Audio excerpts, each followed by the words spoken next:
Evening. Welcome to the Livingston County Board of Commissioners. It's December 12th. This is a meeting of the full board. I'm going to go ahead and call the meeting to order. It's 6 o'clock. If you would join me in a moment of silent reflection before we get going.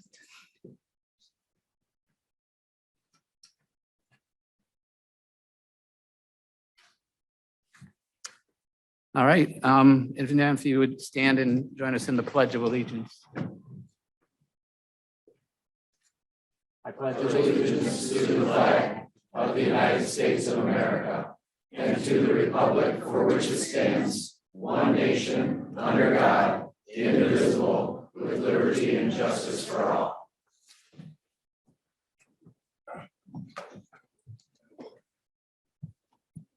Madam Clerk, if you would call the roll. Commissioner Nakagiri. Here. Commissioner Griffith. Here. Commissioner Smith. Here. Commissioner Reader. Here. Commissioner Helserman. Here. Commissioner Drick. Here. Commissioner Zajac. Here.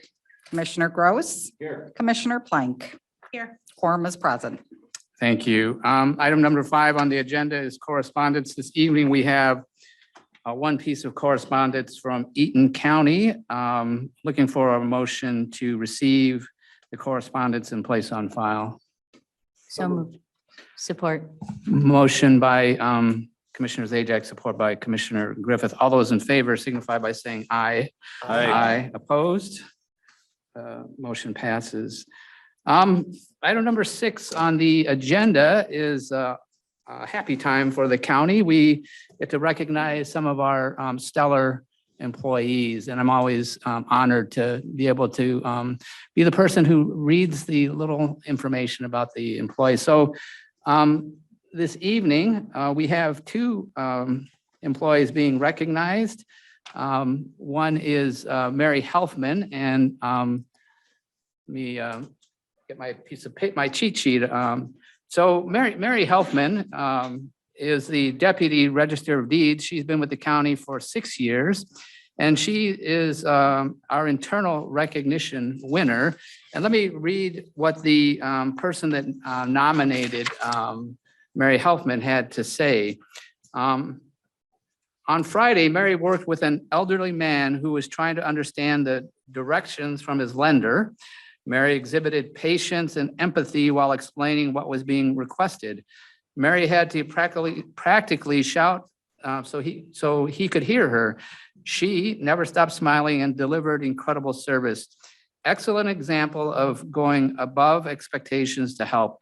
Our resident left thanking her profusely for the explanation and the help. Very well done, Mary. Congratulations.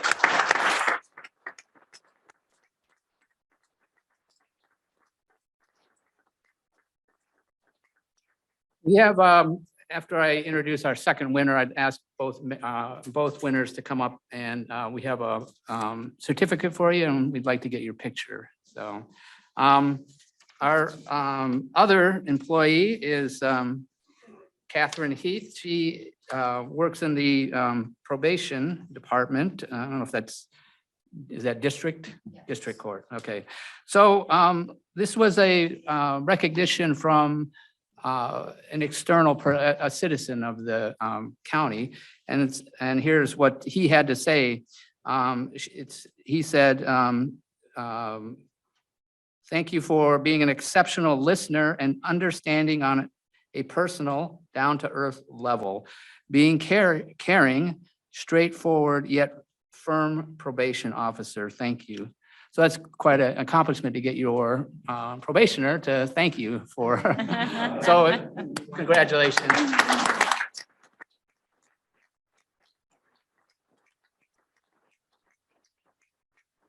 So if both of you would like to come up here, we commissioners would like to get our pictures taken with you.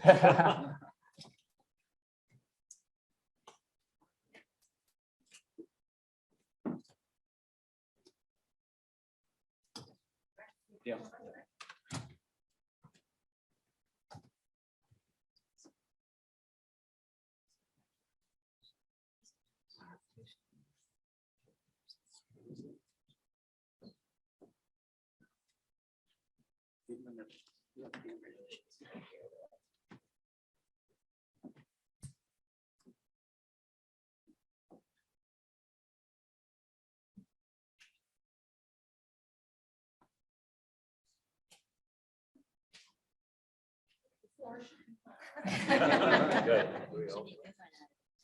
Thank you.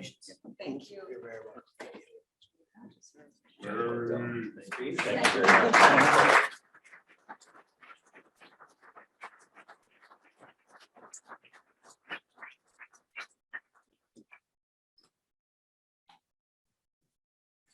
Thank you again from the entire county. It's really a great thing to have our stellar employees recognized for the job they do. So it's greatly appreciated. Item number 7 is call to the public. So this is the opportunity for citizens to address the Board of Commissioners on whatever issue you'd like. You have 3 minutes. All we ask is that you fill out a card and give it to the clerk with your name and your either city or township or village of residence. I will be the timekeeper. I have my phone. As soon as you start speaking, I'll start the timer, and after 3 minutes, you'll hear a beep. At 2 minutes and 45 seconds, I will hold up this card here saying you have 15 seconds. So that gives you a little bit of a heads up on that your time is running out. So, and then I'd also remind everybody here that there is a second call to public at full board meetings at the end of the meeting, although that is for 2 minutes in duration. So I will have Madam Clerk read off and actually, as you've done in the past, if you read off a name and then whoever's up next, so if they're stuck, back there in the row, they can kind of make their way closer. So Frank Sample, Putnam Township, and Mike Cunningham's on deck. Good evening, Commissioners. Frank Sample from Putnam Township. And I'm here to ask you to consider broadband for the Putnam, Iosco, and Unadilla areas. The vast area that is uncovered, almost virtually no internet in that area. So your consideration for that area would greatly help those people. It's a topic with the townships. And looking forward to seeing if there's something that can be done to help those townships with funding through the ARPA funds to better serve the area. Thank you. thank you. Mike Cunningham from Tyrone Township, followed by Randy Clausen. Good evening, Commissioners. I'll make this real short. I don't want to get white carded by Commissioner Nakagiri, so. First of all, I wanted to applaud you guys and thank you very much for bringing forward a resolution this evening to expand the Board of Public Works from 7 to 9 members. That way you have 3 winners instead of 2 losers in the deal. So it will also give Tyrone Township representation on the Board of Public Works. There was also, I heard some grumblings that there were some concerns that I am on the advisory committee. Upon appointment to the Board of Public Works, I will resign from the advisory committee and the Township Board will replace somebody new in my spot. So thank you again. And I look forward to being on the Board of Public Works.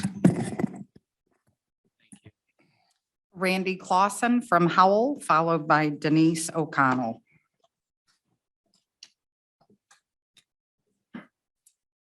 Hello. I was getting ready here to come tonight and I read your mission statement for the first time and I saw that you and I are on the same page because you are about effective and efficient stewards of delivering services right there. And I am for services for the disadvantaged. So we are both pulling together for a very good cause. And I wanted just to start with that.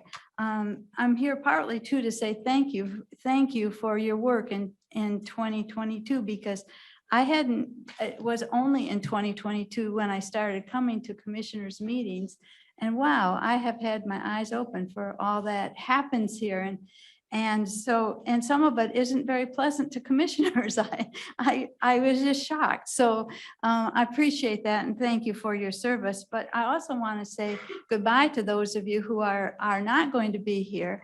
And you know that I've spoken about transportation and for the disadvantaged, and there's a group of us working on it to see if we can get some improvement. So if you have it in your heart and want to work with us, you're welcome to join in that effort. So in fact, we're looking ahead to some real fun things that you will all be invited to in 2022. So we look forward to an adequate bus system, public transportation for the disadvantaged. So may that be one of the services that you put your heart to in this coming year.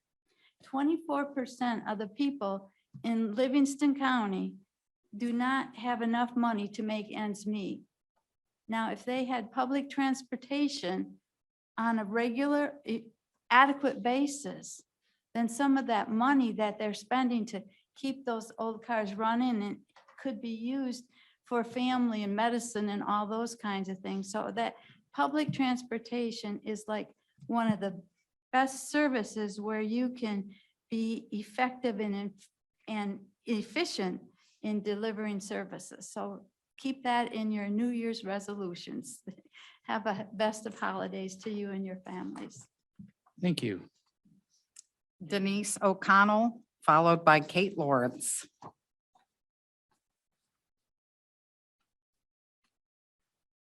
Good evening, Commissioners. I just wanted to also address item number 9, the resolution to for the Board of Public Works. And I hope that you will all vote yes for this. That'll give the users in Heartland and in Tyrone a voice on this board. It's kind of been a sticking point for some of the residents in Heartland. The receiving station is using way more than it's supposed to right now. They're using 20% of our capacity, and it'd be really wonderful if our users would have a voice there. Thank you very much. Thank you. Kate Lawrence, City of Brighton, followed by Chuck Wright. Good evening, everyone. It has been a year and a half since I've been in this room. I came here tonight because I want to acknowledge and thank the commissioners that are leaving. Commissioner Reeder, Commissioner Zajac, Commissioner Plank, and my dear friend Carol Griffith, who I've known for 50 years. And when I think of Carol, integrity comes to mind, and integrity is the most valuable quality of leadership. And if any of you have nothing to do on a Monday night, I have plenty of ideas. So thank you for your service. Thank you. Chuck Wright, Handy Township, followed by Jody Valenti from Genoa. Good evening. I'm sure most of you'd agree with me that the county is probably better at handling local situations better than maybe the state or at the federal level. So I assume you could also apply that to townships. Townships might be better at some things than the county. Certainly maybe internet. So this evening, you're going to be voting on spending $12.5 million for internet that connects nobody. And 8 of the township supervisors have spoke here before with a somewhat of a plan to provide internet to their citizens. And we still keep going down the path of spending ARPA money, again, like I said, for a internet backbone that still connects no one. So even though you're voting to spend the money tonight, I'd like you to try to find a way to direct it to the townships that have an idea how to connect people. I think they'd appreciate it and the citizens would appreciate it. For you won't be here next year when that money gets spent. And maybe you could delay how that gets spent till a new board shows up and they might have some better ideas. Thank you. Thank you. I just want to make a comment that, so tonight, the resolution that was just referred to is only on the agenda for discussion. There will be no votes tonight. So, Madam Clerk. Jody Valenti from Genoa Township, followed by Kim Kornaski. That's an A forever. We'll come up together. I'm sorry. You're fine. We'll come up together. It's okay. Good evening. So we saw on the agenda that you guys are looking to direct some of the ARPA funds to the senior centers of Livingston County. And we wanted to say thank you. Do you have anything to say? I am Kim Konarski. I'm with the Heartland Senior Activity Center. I've been there a little over 9 years, and this is the first time that we've seen something like this come up. So thank you for your efforts. We really appreciate it. Obviously, we do what we do because we care about the seniors in our community. And the number one thing that we hear from them is they want to remain in their homes. They want to be in this community. We do our darn best with the budgets that we have and the partnerships that we've created with our local communities and businesses and townships and school districts. But this would be an amazing step forward for all of the Livingston County senior centers who serve this community. You've heard Aging of Pace, I'm sure. I've been part of the Livingston County Council on Aging since I've been here. I'm part of the Livingston County Consortium. So is Jody, most of the other senior center directors are as well. We're just so thankful to see this on the proposal list. And we really hope that you consider voting yes and moving forward to support the senior centers over the next 3 years. Yeah, I kind of run our center with a philosophy because I'm on the younger side, but I run it with a philosophy that if people my age don't do what we can do to ensure that these services are available, they won't be available when I'm in need of them. So thank you for your consideration. Thank you.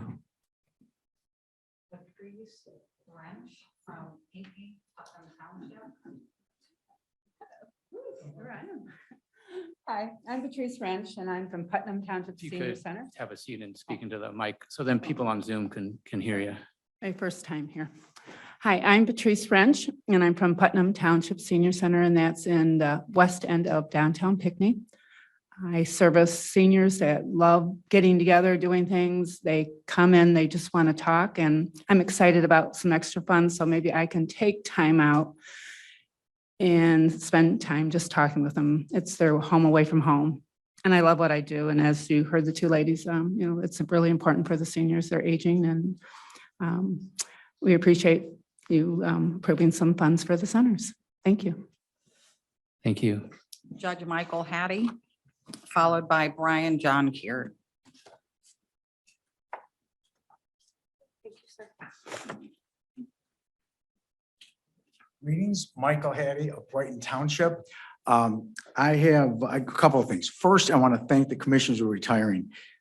Commissioner Plank, Commissioner Griffith, I've known you forever, and it's been a joy to have your good counsel on the bench. Commissioner Zajac is going to be the vice chair of the WMU Cooley Law School as he leaves here, so I'm happy about that. And Judge Carol Sue Reeder Emeritus, I am going to miss having you here on this board. So for the four of you that are leaving, I wanted to take 30 seconds to just heartfully thank you. We have gone through a lot of the last couple of years, and you've always listened to what the court needs, and you've assisted us. And I'm going to feel sad that I'm not going to have you here going forward, but I'm sure your replacements will follow in your good leadership.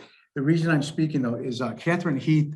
I learned that she was the nominee for special employee recognition. Ms. Heath has been promoted 4 times in our court. She keeps outperforming in the job that she's in. And it's worthwhile that you know that we have people like this in our court system, underpaid, overworked, happy to do it. And she takes on the extra job of being the dedicated probation agent to the drug court. And we've doubled the drug court from the circuit court, where I did both of them, district and circuit, till we got Judge Bain. We doubled the capacity of the drug court, and Catherine has taken on more capacity to take care of more people in the district court. And the I don't get too much of an opportunity to give a public recognition to our employees, and Catherine is a wonderful example of that, of the dedication we have down there. So I get to do two things here. I get to thank the commissioners that are going on to other things. Thank you. And I really mean that, commissioners. You have done great work, and I'm sorry that I won't have you next year. I know the new guys coming in, met them, good. I know most of them. I'm happy to work with them, but you guys deserve my thanks and the thanks of the court. So thank you. And the same thing with our own branch of government. Catherine Heath has done a great job. I keep joking that she cannot keep a job because we promote her. And I'm glad to do that. And as soon as she gets a law degree, she'll probably take my job. But being that said, thank you very much. And I yield my time to the next person. Thank you. Thank you very much. Thank you, Judge. Oh, and to the sheriffs, congratulations on getting certified. I learned about that too. So good. Brian John here, City of Howell, followed by Commissioner Nakagiri.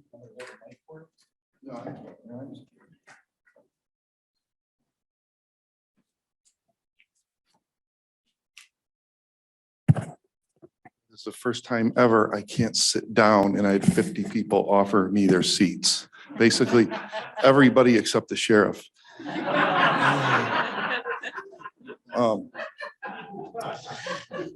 Yeah, just a comment. I sent a memo out today on and I hope everybody got a chance to look at it. I know it was late, about the DPW appointments. I think my only real point is if there is a concern about the Board of Public Works, the decisions that it's made, my suggestion would be to hold off on appointments and come and ask us and sit down with us what concerns you have. Most of the things I've seen have not been properly relayed and are incorrect. The other thing is I want to make sure is that we have any appointments that it's not a single intent. This is a technical board. And so I'd be concerned with anyone.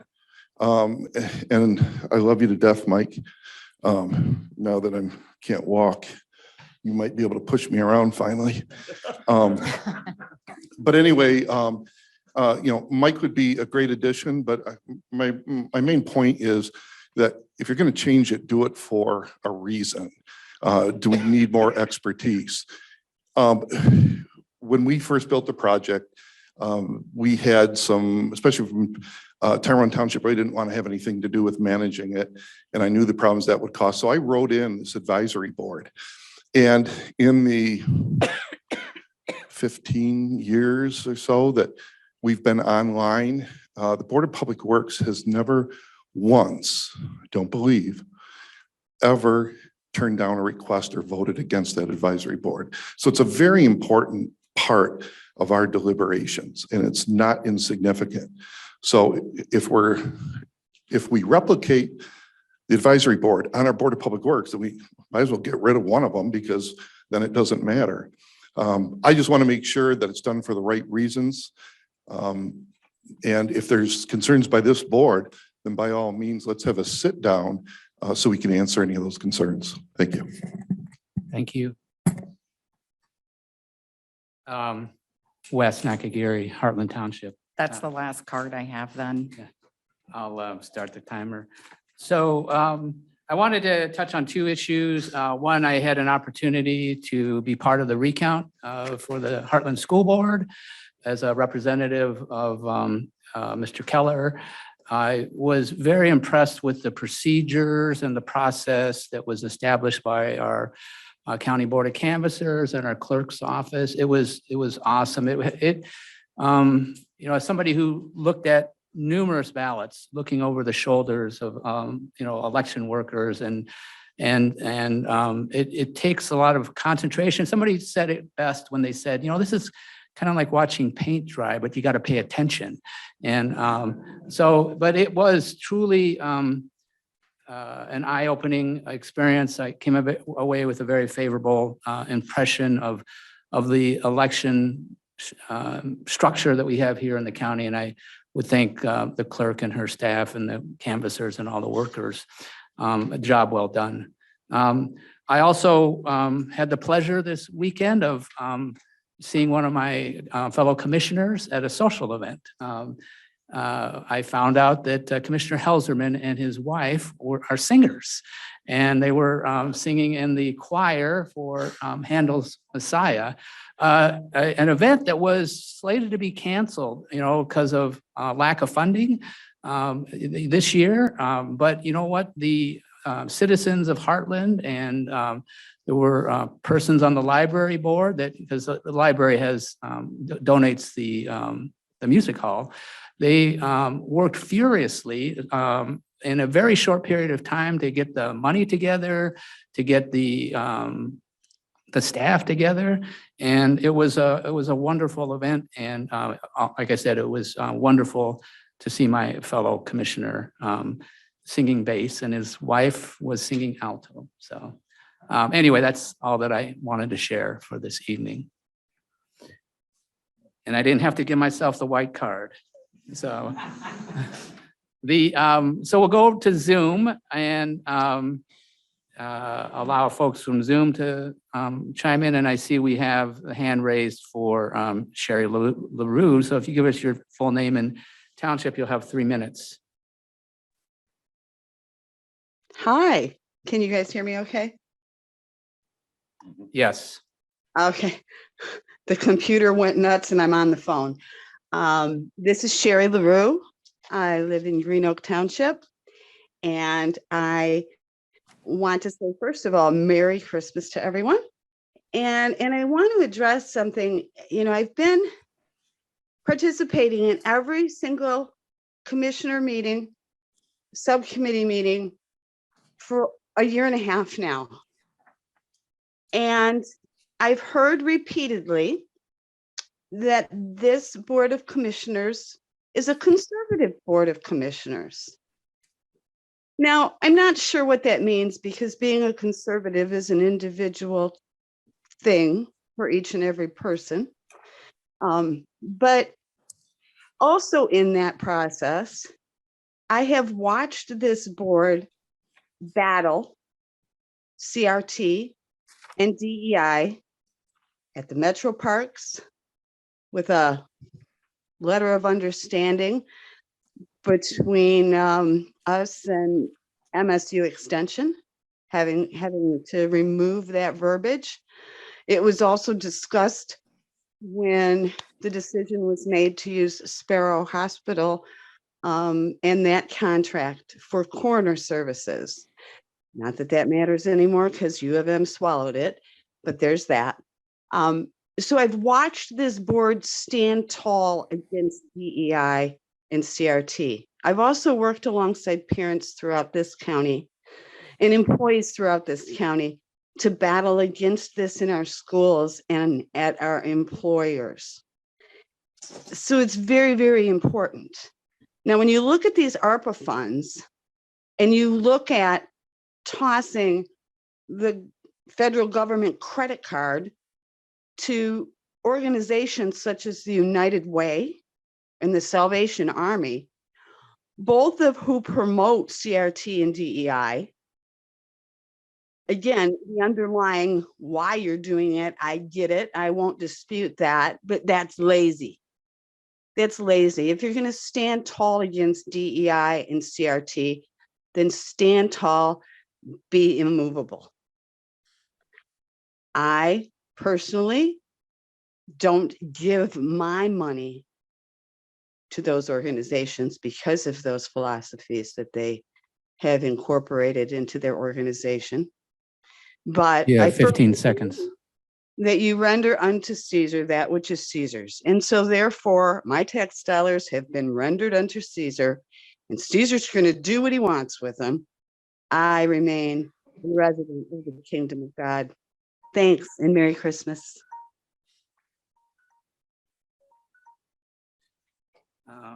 Hold on just a second. Yeah, I just realized that on Zoom, my card is probably not going to work very well. So a design flaw, I'll have to figure out a better system.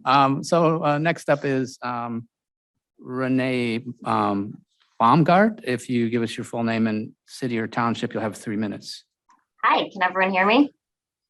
Yes. Perfect. Okay. So I'm Renee Baumgart. I'm from Brighton Township, but I'm here representing the Howell Senior Center.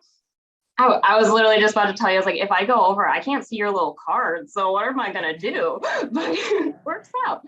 I'm apologizing that I can't be there in person. I'm unfortunately still at work, but I still wanted to thank all of you for the consideration for the funds for the senior center. Me, I'm 26 years old, and I think of all the seniors as my grandparents. So this fund would really help all of our seniors in the community and also help each other's grandparents and the extension of my own that I serve here every day. So I just want to say thank you for your consideration. It would be much help for all of our centers and the community in general, and also have a Merry Christmas. So thank you. Thank you. I don't see any other hands on Zoom. So I'm going to go ahead and close the call to public and just remind citizens that there's a second call to public, 2 minutes in duration at the end of the meeting. So moving forward in the agenda, item number 8 is approval of minutes, meeting minutes dated November 28th, 2022. Is there a motion to approve the minutes? Motion, Smith. Support, Gross. Motion by Commissioner Smith, support by Commissioner Gross. Any additions or corrections to the minutes? Seeing none, all those in favor signify by saying aye. Aye. Opposed, same sign. The minutes are approved.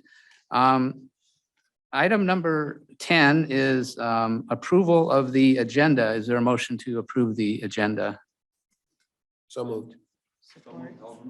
Oh, wait a second, I skipped some. Oh, excuse me.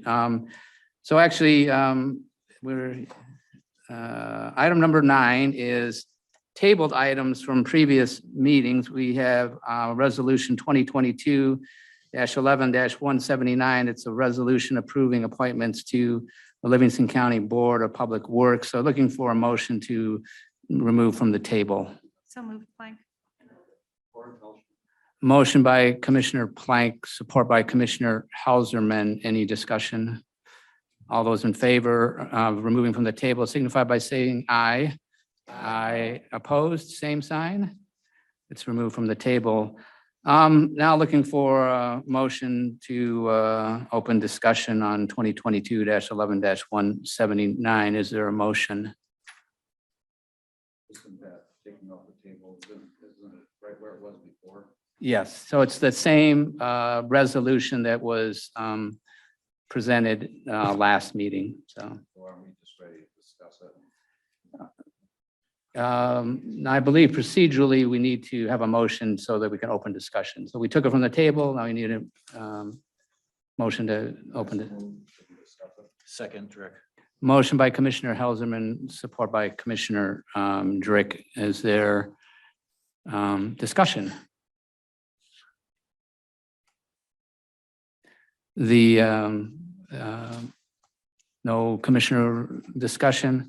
I have, I'll take this opportunity to, I'd like to present some information on the, on this resolution and some of the concerns that I have. And so I will ask Mr. Kappelman to put forward a PowerPoint presentation.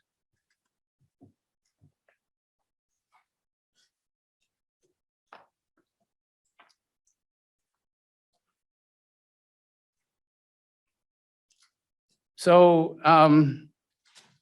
wanted to address some of the concerns that I have, that I've observed. First off, the Livingston Regional Sewer System Connection Fee versus REU fee. There was a situation that has been corrected, but there were 800 units and 2 trailer parks paid approximately 2.5% of what they should have. Undercharging these 800 units raised costs for other users by about 1/3. Another concern is the septic receiving station under the jurisdiction of the Board of Public Works is paying for 217 REUs per day when they're using as many as 1,081. This increases Livingston Regional Sewer sanitary sewer costs for other users when one user isn't paying the appropriate amount. I also have concerns on the financial performance. In 2021, there was an operating loss, and you'll see on some graphs coming up, it's the first operating loss that on the data that I had available going back to, I think it was 2009. In 2022, in fact, tonight, we're going to vote on a budget amendment increasing expenditures by $500,000. This is a 20% increase in its budget. And it is not clear to me whether or not this budget amendment was approved by the Board of Public Works. It's coming to the Board of Commissioners. In my view, it should have gotten the blessing also of the Board of Public Works. Oops, backwards. So this graph is showing operating income and loss, that's the gray bars, operating revenue and the blue line, and operating expenses, the orange line. You can see probably of most importance, if you look in the lower right-hand corner, we had an operating loss in 2021. And as you can see, I compiled all the data that I had available. So it went back to 2009. After our expansion of the septic receiving station, an expansion that cost that required us over $7 million bond being issued, we show our first loss in the period shown.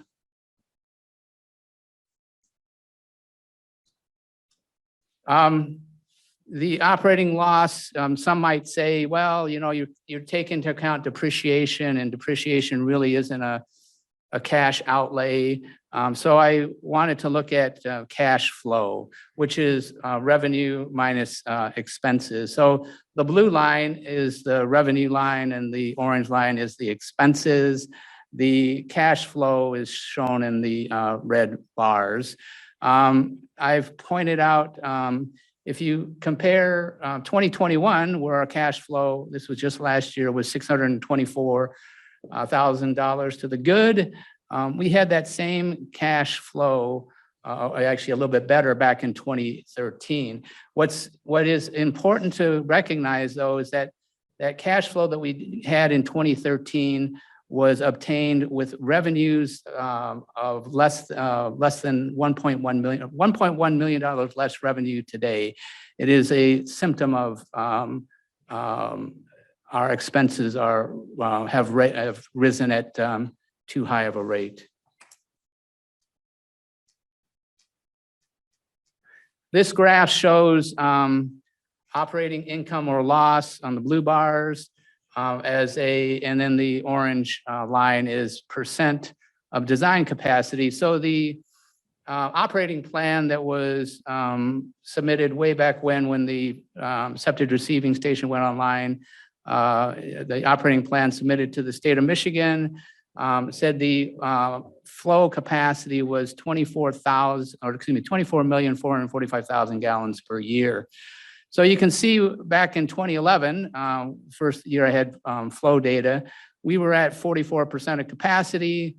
Most recently, we are at 141% of capacity. And so as we've gone up higher, you can see in our operating income, it's moved a little bit, except for 2021 when we have an operating loss. And that operating loss comes primarily from the payments on the bonds and the depreciation that we're incurring.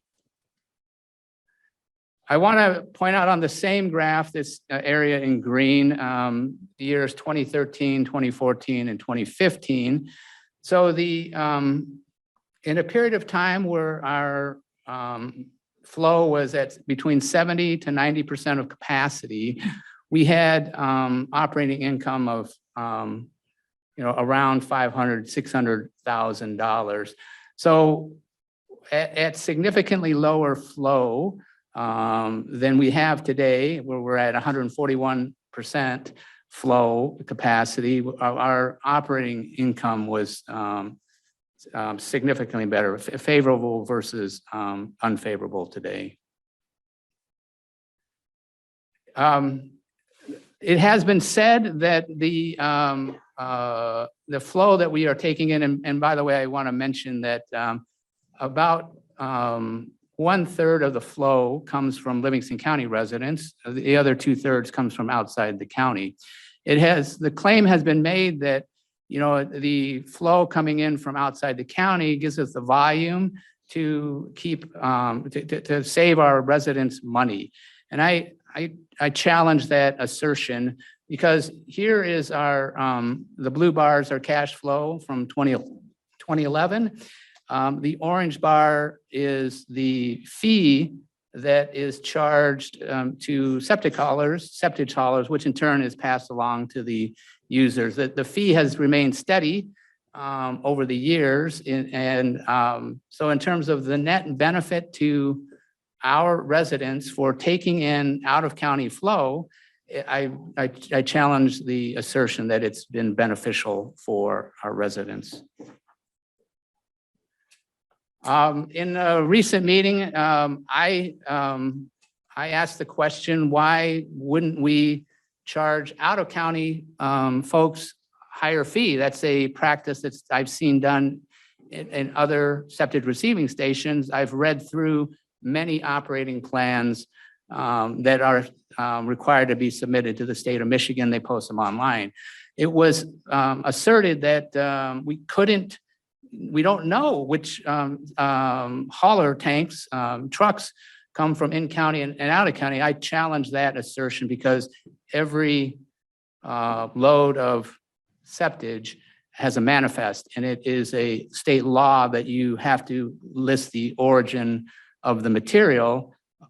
And so by default, we would know whether it was generated within the bounds of the county or outside the boundaries of the county. Here's some excerpts from the Michigan compiled law. The Department of Public Works is established by the County Board of Commissioners. And in the second bullet point, the Department of Public Works shall be under the general control of the County Board of Commissioners and under the immediate control of the Board of Public Works. There are some that insist that that they get to choose, outside of commissioners, that they get to choose, that they get to approve that. But I say that state statute is clear. This is a decision of the County Board of Commissioners. Highlighting yellow, which is what I had reinforced what I said. This Board of Public Works is appointed by the County Board of Commissioners with 4, 6, or 8 members, in addition to item A with the County Drain Commissioner. So there are either 4, 6, or 8 appointments.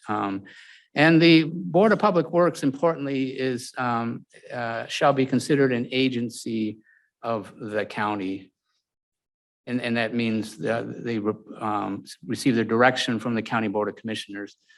So here's a org chart that I wanted to share. It's a little bit troubling to me. The County Board of Commissioners at the top appoints the Board of Public Works. We have currently have 6 members appointed by the Board of Commissioners, and we have 1 statutory member, the County Drain Commissioner. The Board of Public Works is authorized to institute a Department of Public Works to do the day-to-day duties associated with public works. So a number of years ago, at least back to 2003, the Department of Public Works has been overseen by the Drain Commissioner. He also carries the title of DPW Director and receives a stipend currently of around $14,000 for those duties. There is 1 employee who's also in the Department of Public Works budget. That's the DPW coordinator, Rob Spalding. What I am concerned about, and I'm not just concerned about it in the Board of Public Works and in this organizational structure, I'd be concerned about any, where you've got the department director, the DPW director, sitting on the board that is supposed to oversee the performance and the objectives of his office. And it is also troubling that one statutory member insists on people that meet his approval. And there needs to be a little bit of an independence here. I think that the Board of Public Works is best served with independent thought, not people that agree with the department director. That is a concern to me. In the left-hand side, I asked the question, is it a best practice that the DPW director insists on improving members to the board that oversees the performance of his department? I think I'll leave it to others to answer that question. I believe the answer is no. That is all that I have and wanted to share. Is there any further discussion? Commissioner Plank.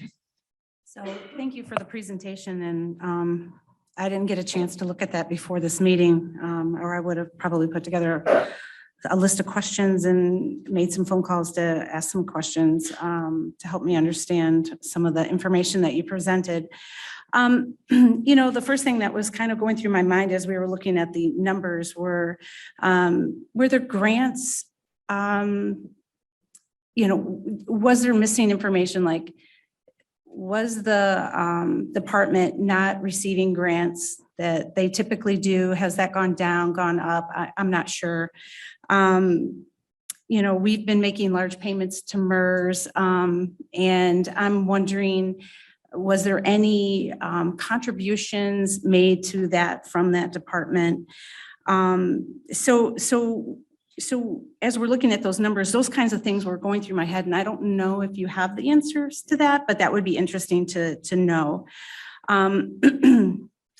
Also, on the manifest that you presented to us, it had some boxes there that the haulers would complete. And my question is are they allowed to check multiple locations, not just one, but maybe they do work in 2 or 3 different counties and their trucks are running around picking up that waste? And so my question would be, which I don't know if you have the answer to that either, if they can check multiple. So maybe that is where the idea or the explanation came that said sometimes it's hard to tell where the waste came from if they're selecting multiple locations.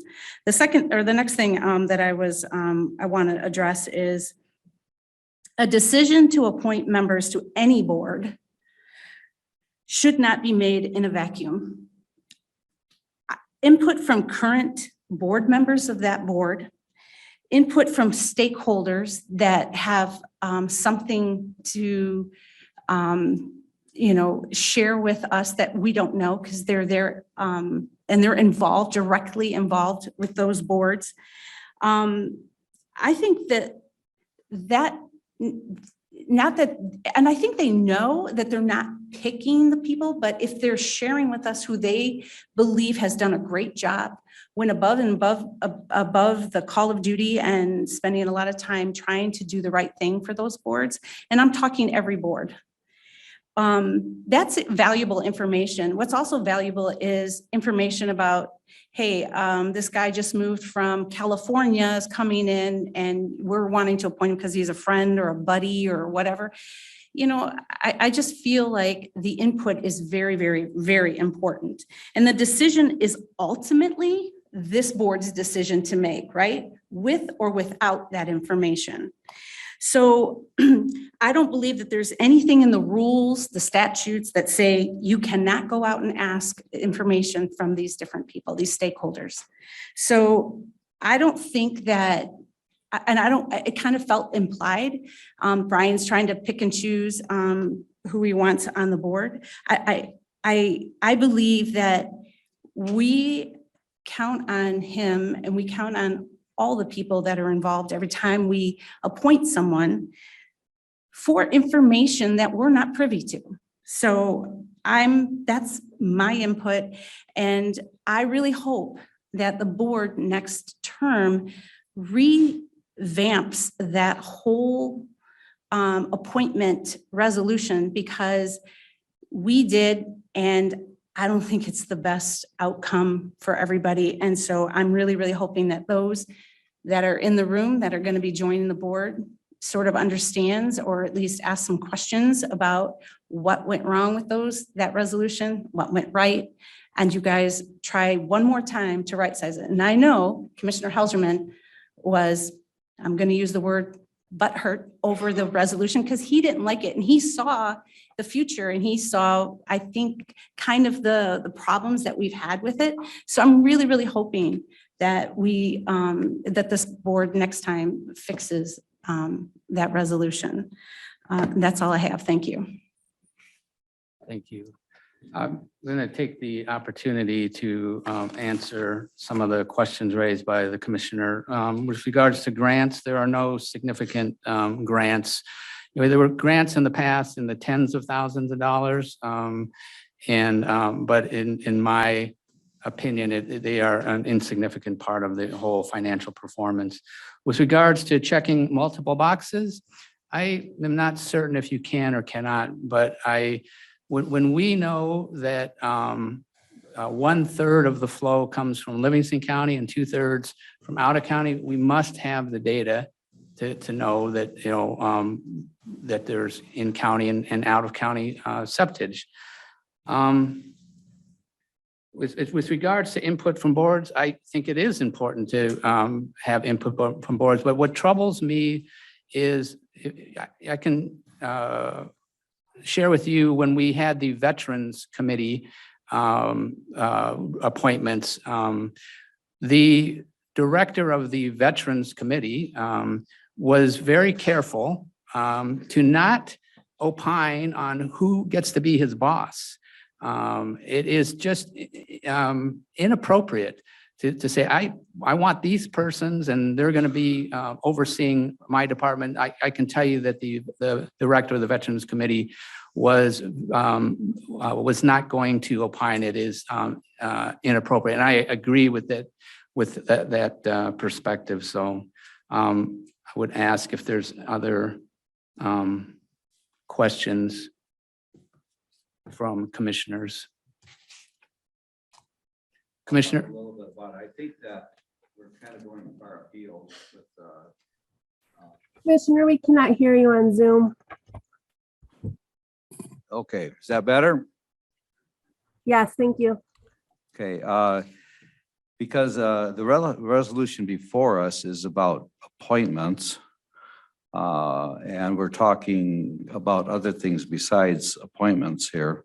But I think that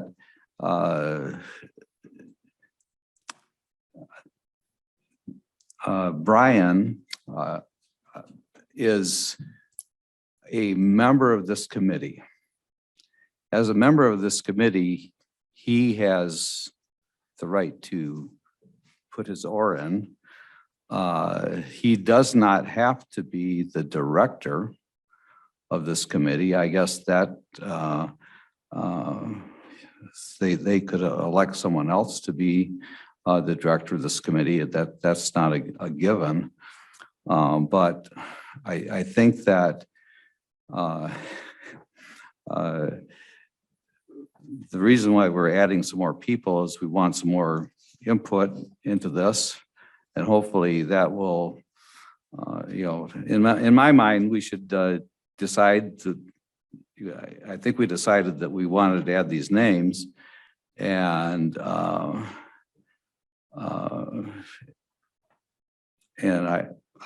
think we should just get to the vote personally. I think that either we're going to appoint these people because basically we took away our choice. We said, should we do 3 or 5? So we took away our choice to do 3, so we got 5. So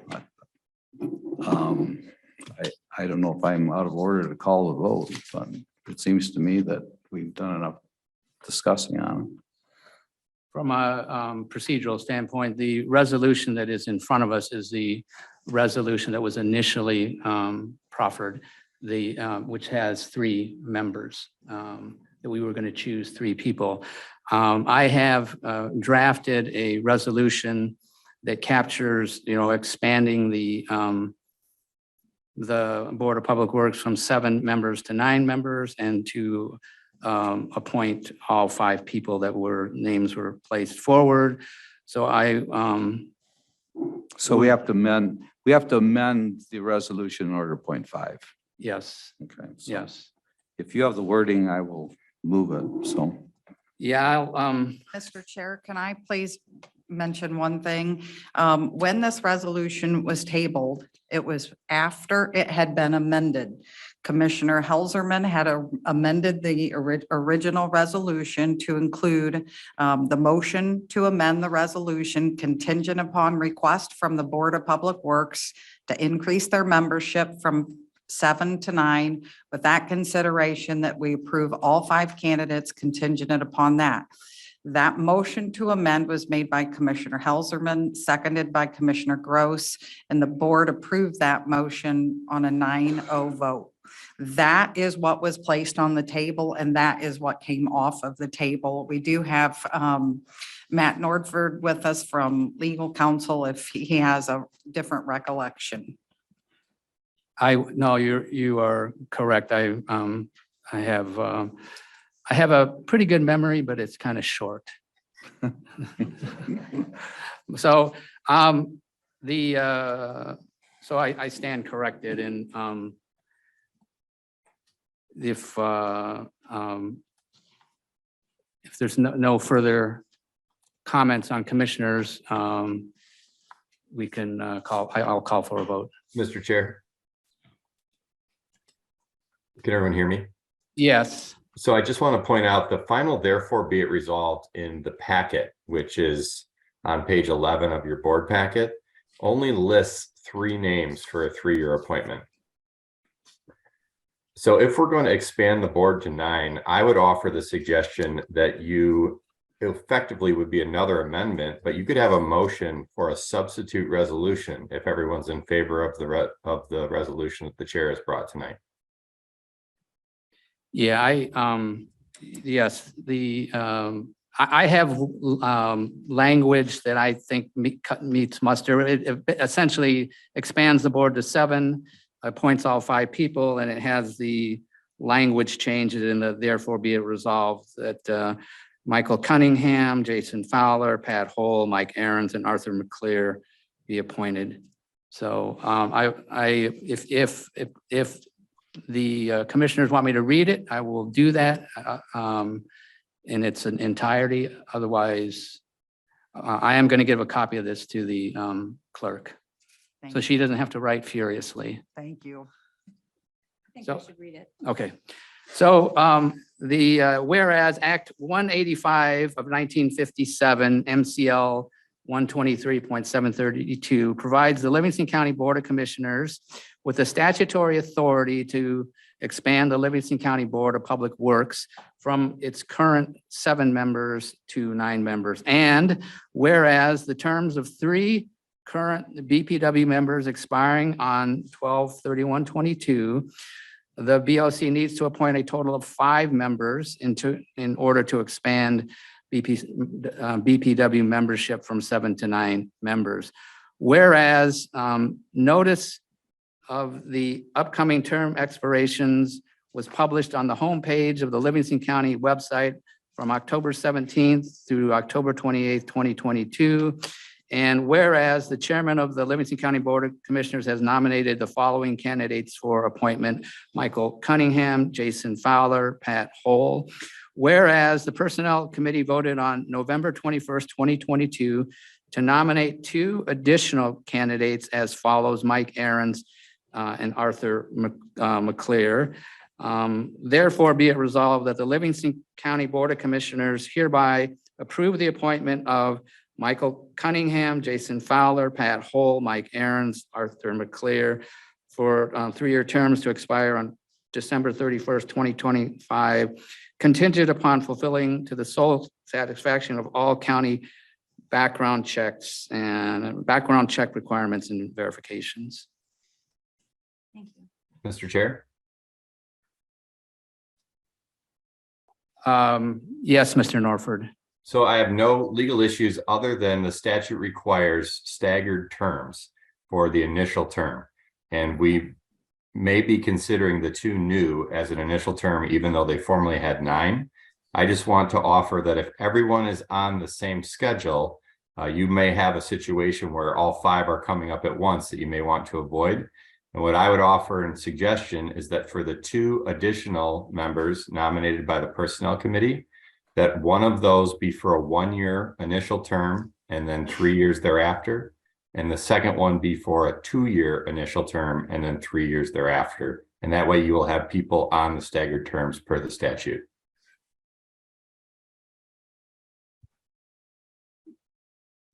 Is there interest on the board of adopting what, I mean, we do have 2 other, we do have 3 other persons, appointed persons on the Board of Public Works that have terms that expire at a time different than this December 31st, 2025. But if it is of interest to my colleagues, I would ask for an amendment to be offered. I would like to. I think that the Mike Aaron's and Arthur McClear and Pat Hole should expire on December 31st, 2025. And that Mike Cunningham and Jason Fowler should expire the year before that, which would be 2024, since they're the newest on the board.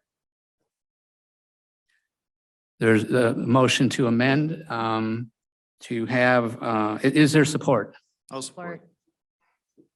Any discussion? You put them both the same. Matt Norford was suggesting that one be for 1 year and another one be for 2 years, so you would have 3 going off each term, each year. So 3 would expire, which would have been the norm anyways, December 31st, 2025. And with the addition of 2. So one needs to go off in 2 years and one needs to go off in 1 year to make Sorry, them. it's okay either way.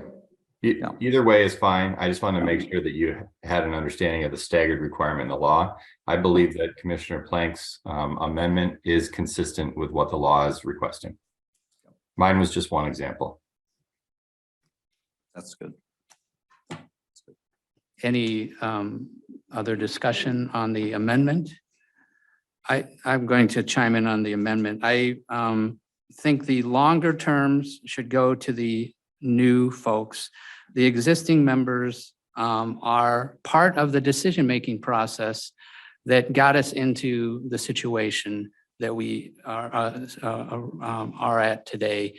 But that's my 2 cents. So, any other questions, I'll comments? chime in my 2 cents. I've said it many times. There's statistics, there's more statistics, and there's damn lies. And without all the statistics, it can be construed a million different ways. I have 100 questions on the chart shown. We don't know the story, and to portray it that way implies wrongdoing. And while we may have a budget deficit, or I'm sorry, not a budget, we have a net operating loss. That doesn't mean we have a budget deficit. So, I mean, we really owe it to ourselves to dig into this. It's a big issue, but it's being portrayed with limited information or summary information. And I greatly appreciate the homework Commissioner Nakagiri's done on this. It's a lot, but it's not being portrayed in a compass manner. So I just think it's important that we understand that we're looking at real limited information and we're getting a partial story I'm sure there's a lot more to it. I'm sure that people from Heartland Township would like to come up and talk at great length about this. But golly, it's frustrating to me to constantly see a limited scope of information. Maybe I'm just too much of an information junkie, but I'd rather see the financials on the whole dang thing. I'd rather see the original contract. I want to know what's been agreed to. I want to know how many REUs were planned. How many does the state allow? Are we allowed to go over 100% capacity? Obviously we are. Why? Why is it limited to 100%? Is it limited to 200%? Is that based on hourly employees? Is it based on flow? You know, I mean, I have 1.5 million questions on this, and I guess I'm gonna have to dig into it now because no pun intended, it's a lot of crap to look at. So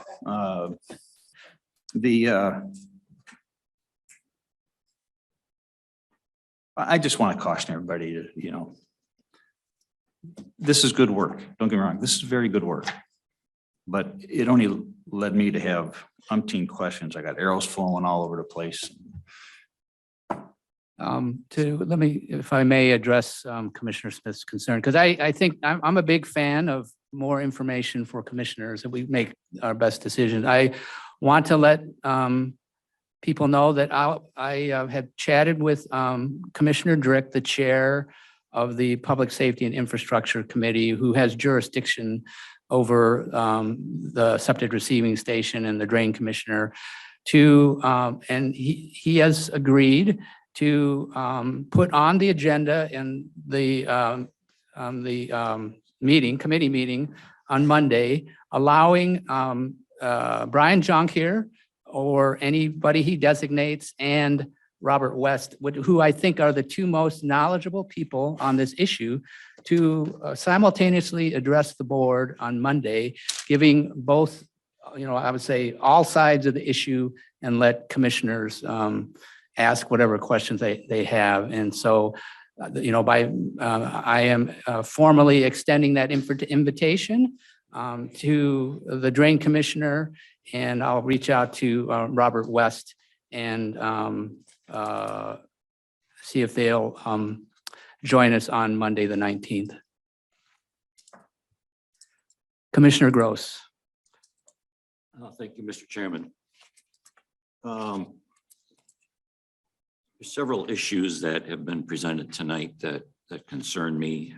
In the PowerPoint presentation, was pointed out that at some point in time, REUs were not being billed properly and to the detriment of some folks. But if I recall, that issue was created by the township. It wasn't created by the Drain Commission or the Department of Public Works. It was a township issue. And I'm glad to hear that that has been resolved, but I thought that point of clarification needed to be made. Secondly, with respect to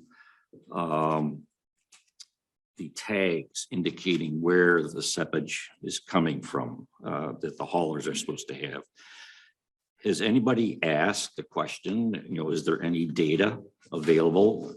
Has anybody actually looked at tags to determine if they're properly marked, if they're marked at all? Is there any historical data available to prove the point as to what the percentage is from out of the county or elsewhere? And lastly, with respect to the resolution for the appointments,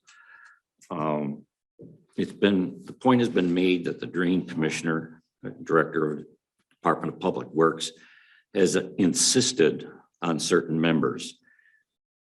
The mere fact that he has recommended, I don't view that as being insistent. And to go along with that, when I look at the resolution that was presented to us, there were 3 brand new people who the chairman has insisted be appointed. And I support at least 2 of those. I think Mr. Cunningham, representing Tyrone Township, needs to be involved. We've heard that there's some issues involving the township over the years, and so his participation will be most valuable. But Mr. Fowler, as far as I've been able to determine, is a resident. And I'm not sure that he brings anything to the table. Yet he was, his name was submitted by the chairman. I went along with that from the standpoint that I believe it probably is good to have a resident participate in the board.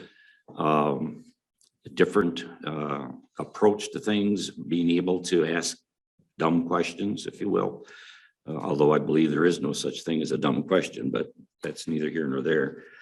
And so I was somewhat uncomfortable with the three names that were submitted by the chairman.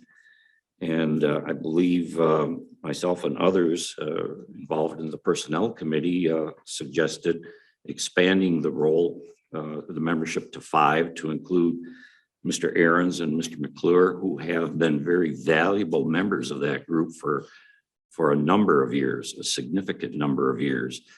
And so I think by expanding that board to 9 members with probably some divergent opinions, I think that's good. So I would support the amendment that was read to the amended resolution that was read to us a short while ago. Thank you, Mr. Chairman. Thank you.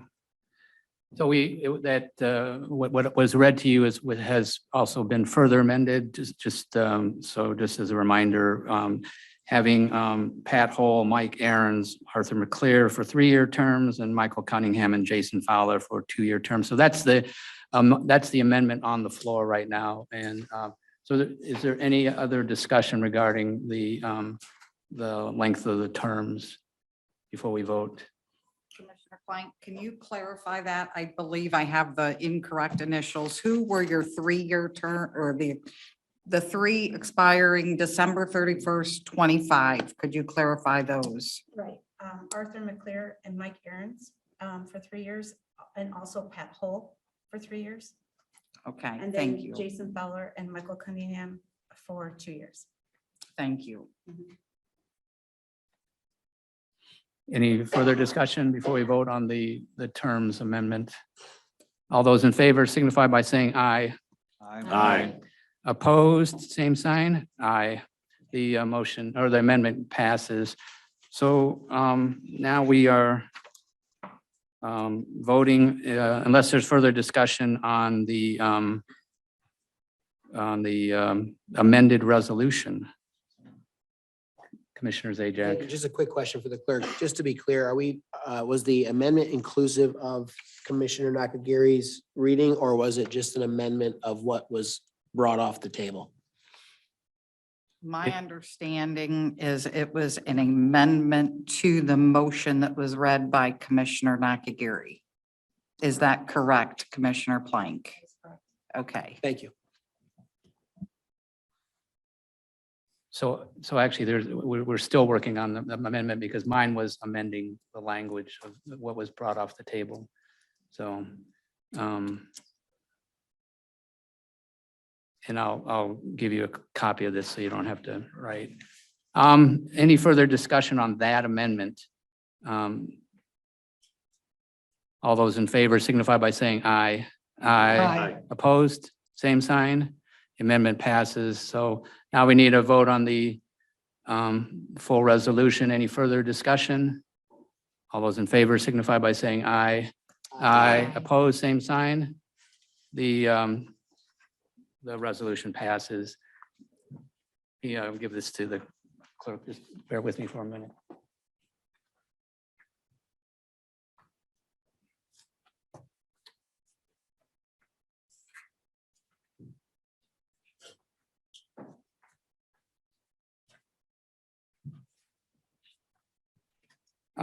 Next up is item number 10, approval of the agenda. Is there a motion to approve the agenda? So moved, Griffith. Support. Motion by Commissioner Griffith, support by Commissioner Zajac. Any discussion? All those in favor signify by saying aye. Aye.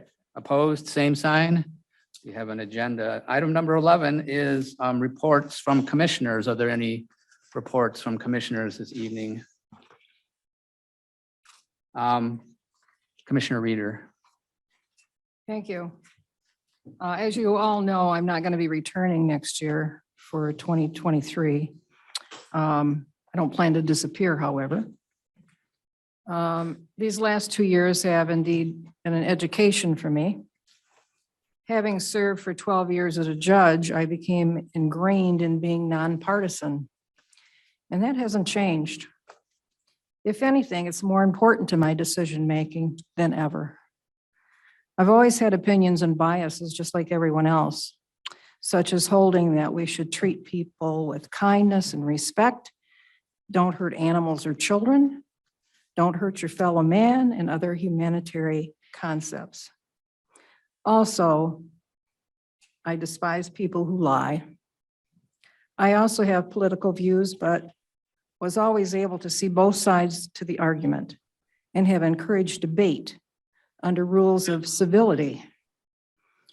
There are not many problems that cannot be solved through good communication and active listening. That means hearing what the other person has to say. These last 2 years have presented to this board many major human issues, medical issues, rights of humans, protection of needy populations, and how to distribute federal monies to best serve the needs of the people as a whole, just to name a few. There's been much division and disrespect and gnashing of teeth from the public to this board. I am proud of how the members of this board have tried to listen and yet not be swayed by the loudest voices. We are all trying to approach issues in analytical ways. However, we have not all been the best at deciding issues in non-political ways. While I understand the politician's connection to a given political party, in my opinion, and it's important as civil servants to look at all points of view, whether they're Republican, Democrat, independent, racial, or narrow, radical or narrow. Because commissioners represent the whole of the public, not just one sector.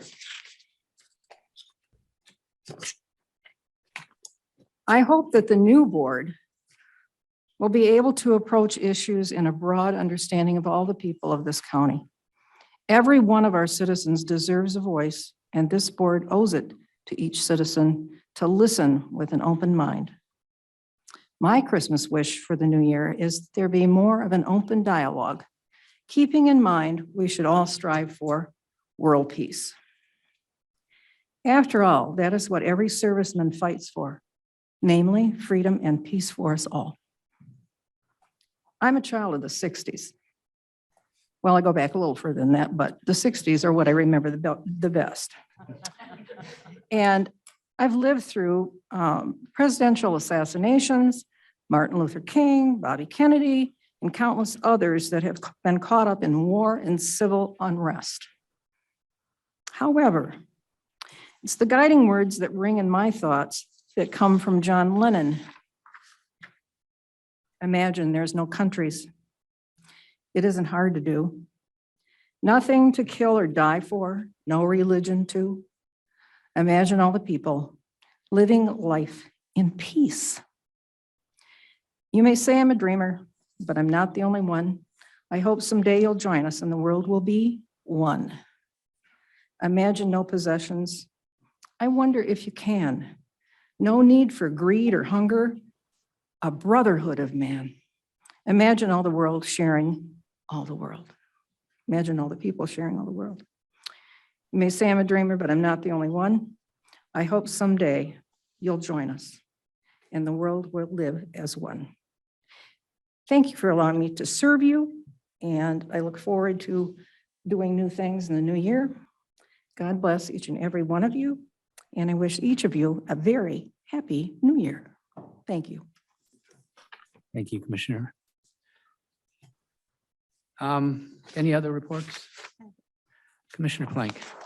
I don't necessarily have a report, but I do appreciate the sentiment tonight, people wishing all of us that are not going to be here next year well.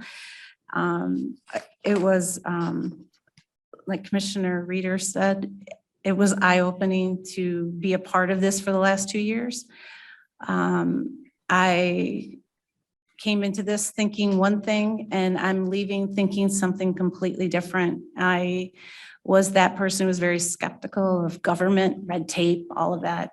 And for me, being a part of this community, this county, meeting the employees, being here every Monday night, understanding the needs of the county, the needs of the people, it really opened my mind a lot and I think made me a better person.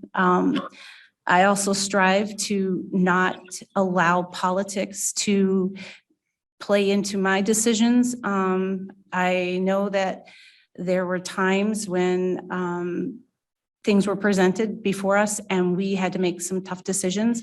And I always said, I'm going to go home at night and be able to put my head on the pillow and sleep based on the decision I made. I didn't make a decision based on being threatened, which some of you may have had the pleasure of witnessing.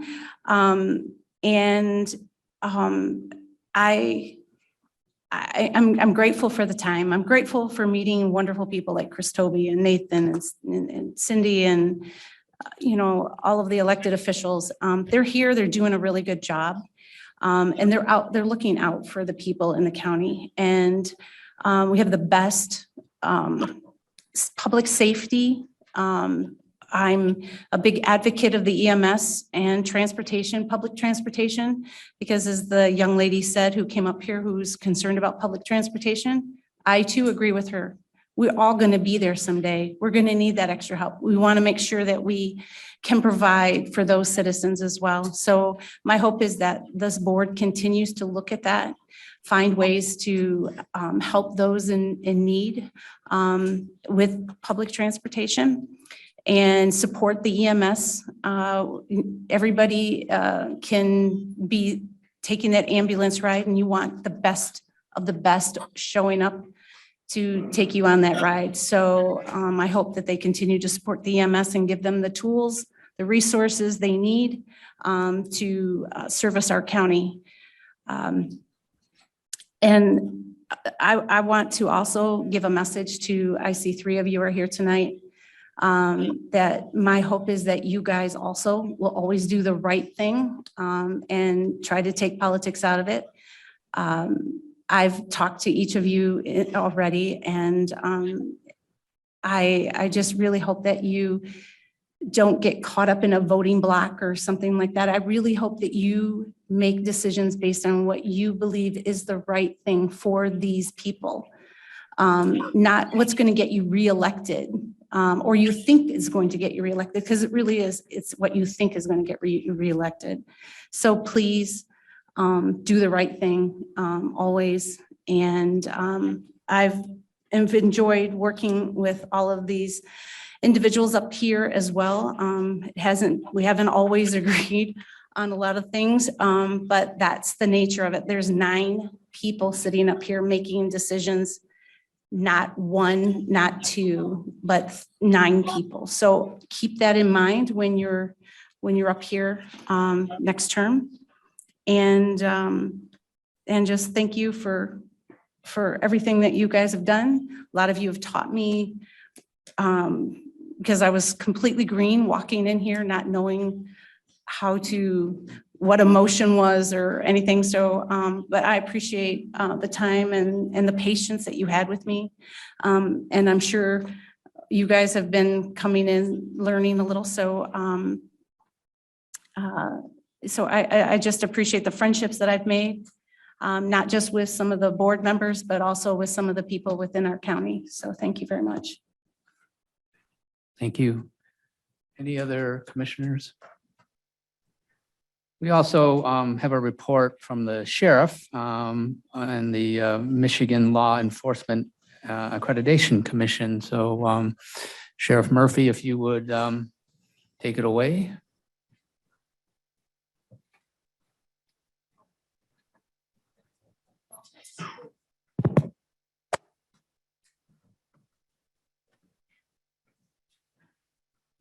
Good evening, Chair and Commissioners. I am Matt Saxton. I'm the Executive Director of the Michigan Sheriff's Association and retired Sheriff of Calhoun County. Tonight, I am here to represent the Michigan Law Enforcement Accreditation Commission, which consists of 18 individuals that manage the Michigan Law Enforcement Commission here in Michigan. There are over 600 law enforcement agencies throughout the state of Michigan. 83 of those are sheriff's offices. And this evening, we have the opportunity to award the first sheriff's office their certificate for accreditation. When I took over this position as Executive Director of Michigan Sheriff's Association, the sheriffs were not involved with the accreditation process.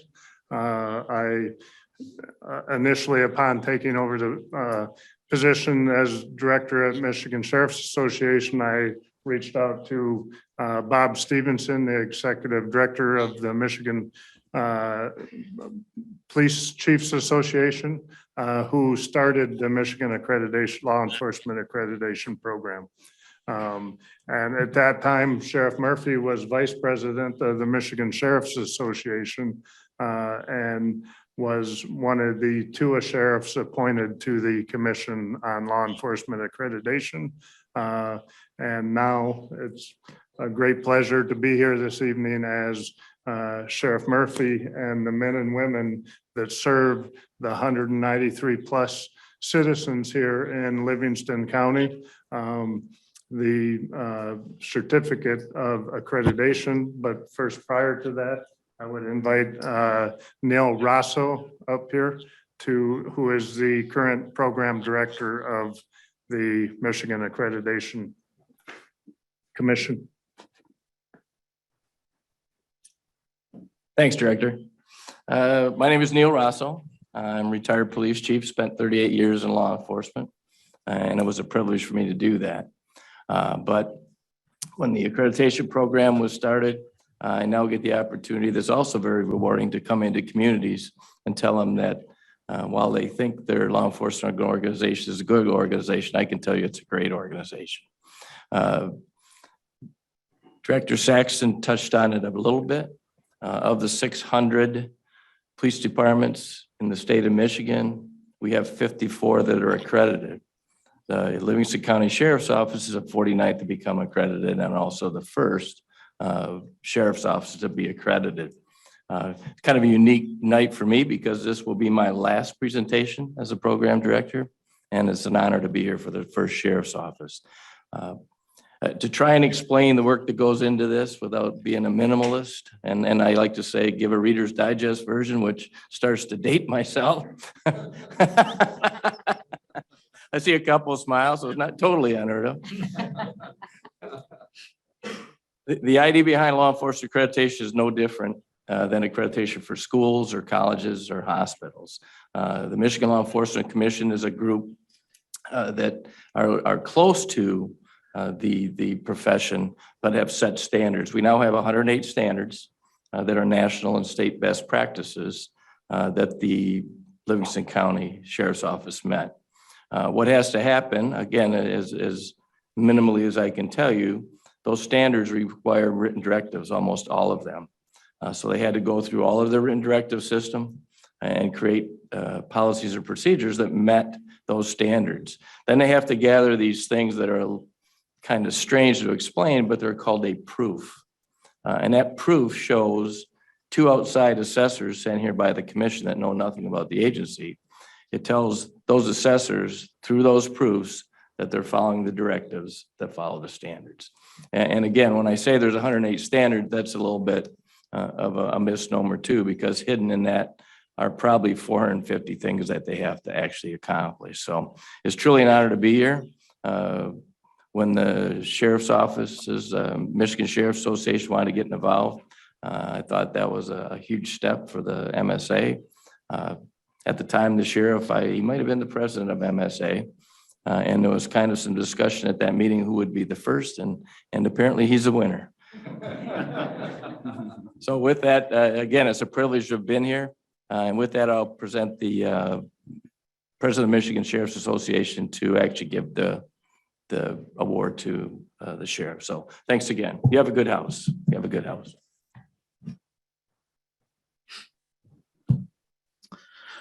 Well, good evening, everybody. I'm Kim Cole. I'm the sheriff up in Mason County, Michigan, along our beautiful shoreline. I come out of Ludington, and it's an honor to be here. And I got to tell you, I drove 2 hours and 50 minutes to hear butt hurt and crap, which was really cool. It was awesome. I love it. Appreciate that. I do. At the start of the Livingston County Sheriff's Office mission statement, it reads, "The Livingston County Sheriff's Office is dedicated to providing public safety excellence." So how does an agency reach such a standard? They do that by becoming the very first sheriff's office in Michigan to achieve the accreditation through the Michigan Law Enforcement Accreditation Commission. I, for one, as a sheriff, would like to give my heartfelt thanks to the Michigan Association of Chiefs of Police for allowing the Michigan Sheriff's Association to join in the governing board of the Accreditation Commission. This partnership has afforded Michigan sheriffs the opportunity to obtain this highly cherished recognition through a strict vetting process of accreditation, such as we're witnessing here tonight. Sheriff Murphy is president of the Michigan Sheriff's Association's Board of Directors, and on behalf of Michigan sheriffs, I want to congratulate you on this milestone and historic day for us sheriffs. No doubt because of your lead and hard work, scores of other sheriffs, myself included, across this great state, now have the avenue for achieving accreditation by following your example. Winston Churchill said, "Success is not final, failure is not fatal, it is the courage to continue that counts." I was Murph's vice president last year when he was the president of our association. I know that this is not going to be the end of your moving forward, and I appreciate that. To the men and women of the Livingston County Sheriff's Office, I want to congratulate you all on this recognition. You have a sheriff that's the leader of his quality in Murphy. You have a county deserving of your leadership that the sheriff's office has. And you have a great man at the helm of the Livingston County Sheriff's Office. So with that, Sheriff Murphy, I don't know if we stand or sit. I don't know what we do. Stand. All right, we'll stand. I'm gonna go just like this. Congratulations on the accreditation.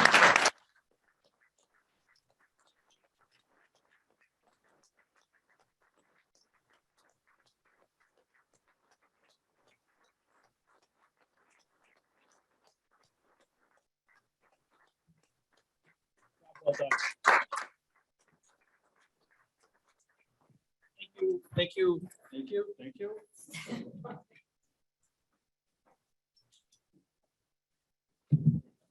Thank you. I just want to say, Leanne Hazen, if you could stand up, and Lieutenant Sanborn, the brain trust here for the sheriff's office is here.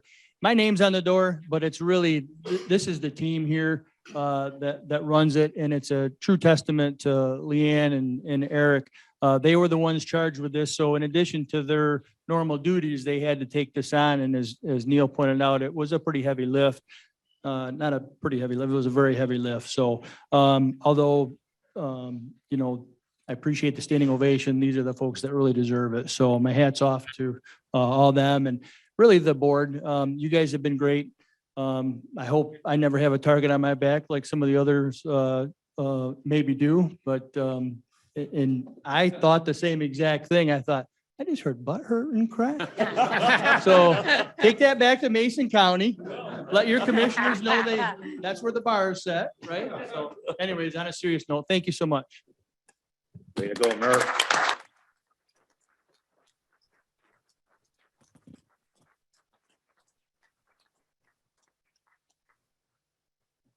Yeah, that's an awesome achievement. And I know I can speak for all my colleagues up here. We very much appreciate the efforts and the hard work and the results that are obtained here by law enforcement in Livingston County. With that being said, we can move on to item 12 on the agenda, resolutions for consideration. Resolution 2022-12-180 is a resolution authorizing specialty courts and programs to accept the state opioid response to project grant award for adult drug court for fiscal year 2023. Is there a motion? So move, Gross. Support Griffith. Motion by Commissioner Gross, support by Commissioner Griffith. This was reviewed in committee. I ask if there's any follow-up questions or comments. Seeing none, all those in favor signify by saying aye. Aye. Oh, sorry, roll call vote. Yeah. Commissioner Gross, Yes. Commissioner Plank, Yes. Commissioner Smith, Yes. Commissioner Reader, Yes. Commissioner Nakagiri. Yes. Commissioner Helserman, Yes. Commissioner Drick, Yes. Commissioner Zajac. Yes. And Commissioner Griffith. Yes. Motion carries. Thank you. Next up is 2022-12-181. It's a resolution authorizing the 2023 state grant agreement, grant administrator, county representative, and surveyor contracts for the remonumentation and state plan coordinate determination of the public land survey corners in Livingston County. That's a mouthful. Is there a motion? So move, Drick. Support Reader. Motion by Commissioner Drick, support by Commissioner Reader. This was also reviewed in committee. Any follow-up questions from commissioners? Seeing none, this is a roll call vote also. Commissioner Drick, Yes. Commissioner Zajac. Yes. Commissioner Griffith, Yes. Commissioner Gross, Yes. Commissioner Plank, Commissioner Smith, Yes. Commissioner Reader, Yes. Commissioner Nakagiri, Yes. Commissioner Helserman. Yes. Motion carries. Next up is 2022-12-182. It's a resolution amending the Livingston County cash policy, Resolution 2013-09-276. Is there a motion? So move, Gross. Support. Motion by Commissioner Gross, support by Commissioner Plank. Is there any discussion? This was reviewed in committee. We'll take the opportunity just to share one thing with my colleagues with this because it deals with the treasurer's office. I'll be asking the treasurer to enable any commissioner to have full access to Munis, our software that we keep our budgets in our books. And there are certain areas that are off limits to us right now. And as a Munis user, I desire to know all that I can about the county finances. So likely after the first of the year, you will see a resolution to provide us, anybody on the Board of Commissioners with that full access. With that being said, any other? This does not require a roll call vote. All those in favor signify by saying aye. Aye. Opposed, same sign. The resolution passes. 2022-12-183. It's a resolution authorizing an agreement with the Michigan Department of Environment, Great Lakes and Energy to conduct environmental health services. Is there a motion? So move Plank. Support Griffith. Motion by Commissioner Plank, support by Commissioner Griffith.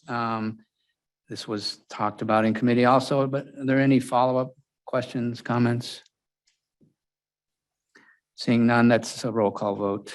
Commissioner Plank, Yes. Commissioner Smith, Yes. Commissioner Reader, Yes. Commissioner Nakagiri, Yes. Commissioner Helserman, Yes. Commissioner Drick, Yes. Commissioner Zajac. Yes. Commissioner Griffith, Yes. Commissioner Gross. Yes. Motion carries. Next up is 2022-12-184. It's a resolution accepting 2023 grant funding from the Department of Licensing and Regulatory Affairs, Cannabis Regulatory Agency. Is there a motion? Support. Motion by Commissioner Zajac, support by Commissioner Smith. This was also talked about in committee. But are there any questions, comments, further information commissioners desire? This is a roll call vote. Commissioner Zajac. Yes. Commissioner Griffith, Yes. Commissioner Gross, Yes. Commissioner Plank, Yes. Commissioner Smith, Yes. Commissioner Reader, Yes. Commissioner Helserman, Yes. Commissioner Drick, Yes. Commissioner Zajac. Yes, again. I'm sorry, who did I miss? Did you miss me? Oh, I'm sorry about that. Commissioner Nakagiri. I wondered why Yes. he wasn't called. It passed 9-0 10. 10-0 on that one. Sorry about that. Who says you Been a long can't vote week, twice? And it's only Monday. 2022-12-185. It's a resolution authorizing an amendment to the agreement with Cole, Stoker, and Toskey PC to provide legal services to Livingston County. Is there a motion? So moved, Griffith. Support, Plank. Motion by Commissioner Griffith, support by Commissioner Plank. This is another that was talked about committee. Are there any further questions? Seeing none, all those in favor signify by saying aye. Aye. Opposed, same sign. The resolution passes. Next one is 2022-12-186. It's a resolution authorizing Livingston County to host a cooperative contract for grant identification and writing services for Michigan counties and other municipalities through the Michigan Association of Counties Co-Pro Procurement Program. Is there a motion? So move, Gross. Support. Motion by Commissioner Gross, support by Commissioner Zajac. It was also reviewed in committee. Any further discussion, questions? All those in favor signify by saying aye. Aye. Opposed, same sign. Resolution passes. 2022-12-187. It's a resolution authorizing a fourth quarter budget amendment to the fiscal year 2022 operating budget. Is there a motion? So moved. Support. This was also reviewed in committee. Is there any follow-up? All those in, roll call vote. I'll try to get it right this time. Commissioner Zajac. Yes. Commissioner Griffith. Yes. Commissioner Gross. Yes. Commissioner Plank. Yes. Commissioner Smith. Yes. Commissioner Reader. Yes. Commissioner Nakagiri. Yes. Commissioner Helserman. Yes. Commissioner Drick. Yes. Motion carries. 2022-12-188, it's a resolution requesting reallocation of pension assets between divisions. Is there a motion? So moved. Support. Motion by Commissioner Zajac, support by Commissioner Plank. Another one that was talked about in committee. Any follow-up discussion, questions? All those in favor signify by saying aye. Aye. Opposed, same sign. The resolution passes. 2022-12-189, it's a resolution authorizing the purchase of 2 ambulances. Is there a motion? So move, Gross. Support, Griffith. Motion by Commissioner Gross, support by Commissioner Griffith. This was another talked about in committee, but are there any questions, follow-up? This is a roll call vote. Commissioner Gross. Yes. Commissioner Plank. Yes. Commissioner Smith. Yes. Commissioner Reader. Yes. Commissioner Nakagiri. Yes. Commissioner Helserman. Yes. Commissioner Drick. Yes. Commissioner Zajac. Yes. And Commissioner Griffith. Yes. Motion carries. Next up is 2022-12-190. It's a resolution authorizing the creation of 4 full-time paramedic positions in the Emergency Medical Services Department. Is there a motion? Motion, Smith. Support, Gross. Motion by Commissioner Smith, support by Commissioner Gross. Another resolution already reviewed in committee, but any further questions, follow-up for, I see Director Felposh. Seeing none, roll call vote. Commissioner Smith. Yes. Commissioner Reader. Yes. Commissioner Nakagiri. Yes. Commissioner Helserman. Yes. Commissioner Drick. Yes. Commissioner Zajac. Yes. Commissioner Griffith. Yes. Commissioner Gross. Yes. Commissioner Plank. Yes. Motion carries. 2022-12-191 is a resolution authorizing the purchase of 21 power stretchers with power load. Is there a motion? So move, Drick. Support. Motion by Commissioner Drick, support by Commissioner Plank. Another one reviewed in committee. Is there follow-up questions on any commissioners? Seeing none, roll call vote. Commissioner Drick. Yes. Commissioner Zajac. Yes. Commissioner Griffith. Yes. Commissioner Gross. Yes. Commissioner Plank. Yes. Commissioner Smith. Yes. Commissioner Reader. Yes. Commissioner Nakagiri. Yes. Commissioner Helserman. Yes. Motion carries. 2022-12-192, it's a resolution implementing Livingston County strategic use of American Rescue Plan Act funding. Is there a motion? So moved. Support. Motion by Commissioner Zajac, support by Commissioner Smith. Is there any, this was reviewed in committee. Is there any further questions, comments from commissioners? Commissioner Drick. In speaking with Matt Norford, he said that other counties have distributed ARPA funds, and his law office has some forms that can be filled out. So the recipients agree to obey the ARPA rules, few other things. And he was going to get us some copies, different choices we might be able to select from. So hopefully we can expect that in a reasonable amount of time, expecting this to pass. Any other? Commissioner? Oh. Yes, that is accurate. We've developed sub-recipient agreements. I did send those today, Commissioner Drick, and copied Nathan Bird on that document. Thank you. Anything else from commissioners? Here. This is the first time I've had a chance to talk about this in public. When it was under consideration, I think it's part of the difficulty of the way that we've set up our FAM committee, because there's so many important things that happen on the FAM committee that those that are not on the FAM committee are kind of left out. Hopefully we can do something about that in the new year. One thing that troubles me is the use of the okay, somehow it's not coming to me. The funds for broadband and believe that it says for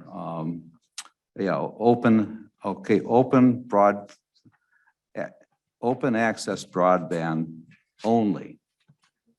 And I think that word only is problematic. When it was probably a year ago or so, Alyssa Slotkin, who I think in large part we have to thank for the ARPA funds and for the way the ARPA funds are given. The ARPA funds are given in a different manner than other funds from the federal government have been given. Usually there's a lot of strings attached to funding from the federal government, and it's my understanding that Alyssa Slotkin was one of the people that suggested that the money go directly to municipalities without a lot of red tape associated with it. And when she came here, she gave us the idea that falsely, that this money was all for broadband. I don't know if you remember that. And I corrected her and I said, you mean we can give nothing to the sheriff or nothing here or nothing there? She says, no, that's not what I'm saying. But that's what she was implying. And the reason why broadband is important is not that we have fiber in our county. The reason we have broadband is so that we can have end users, that we can connect to people. And it seems, we're giving a lot of money to organizations with, I think, not a lot of strings attached. I think that when, it's my understanding that when we get funding, if we get a partnership, a private partnership using the middle mile, which this only gives money to middle mile. It gives no money to end users. There's absolutely nobody, no house will be connected with this money. There will have to be other money besides this to connect even one house, so far as I understand. And I think that the word only there is not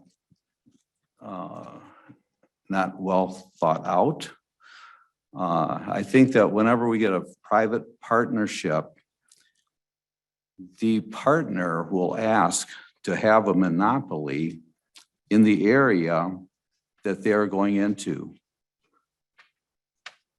They will ask, we had a company, and it was my understanding that they said they would want a 3 to 5 year or maybe longer guarantee that they would be the only ones using this in a particular area. And the nature of rural broadband is that it's best to have one line going.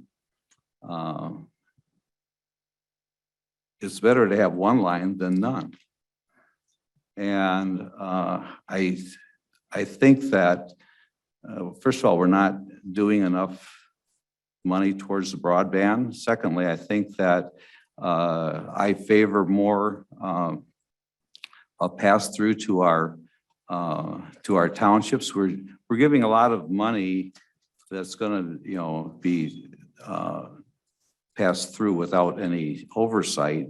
In my mind, we should be giving some money to our townships that will have the last mile. For that, that's my basic reason for, I think I'll be voting against it. I think that we need to, I think not enough money is going to connect people. In fact, it's my understanding this will connect no one. So I will be voting no on this.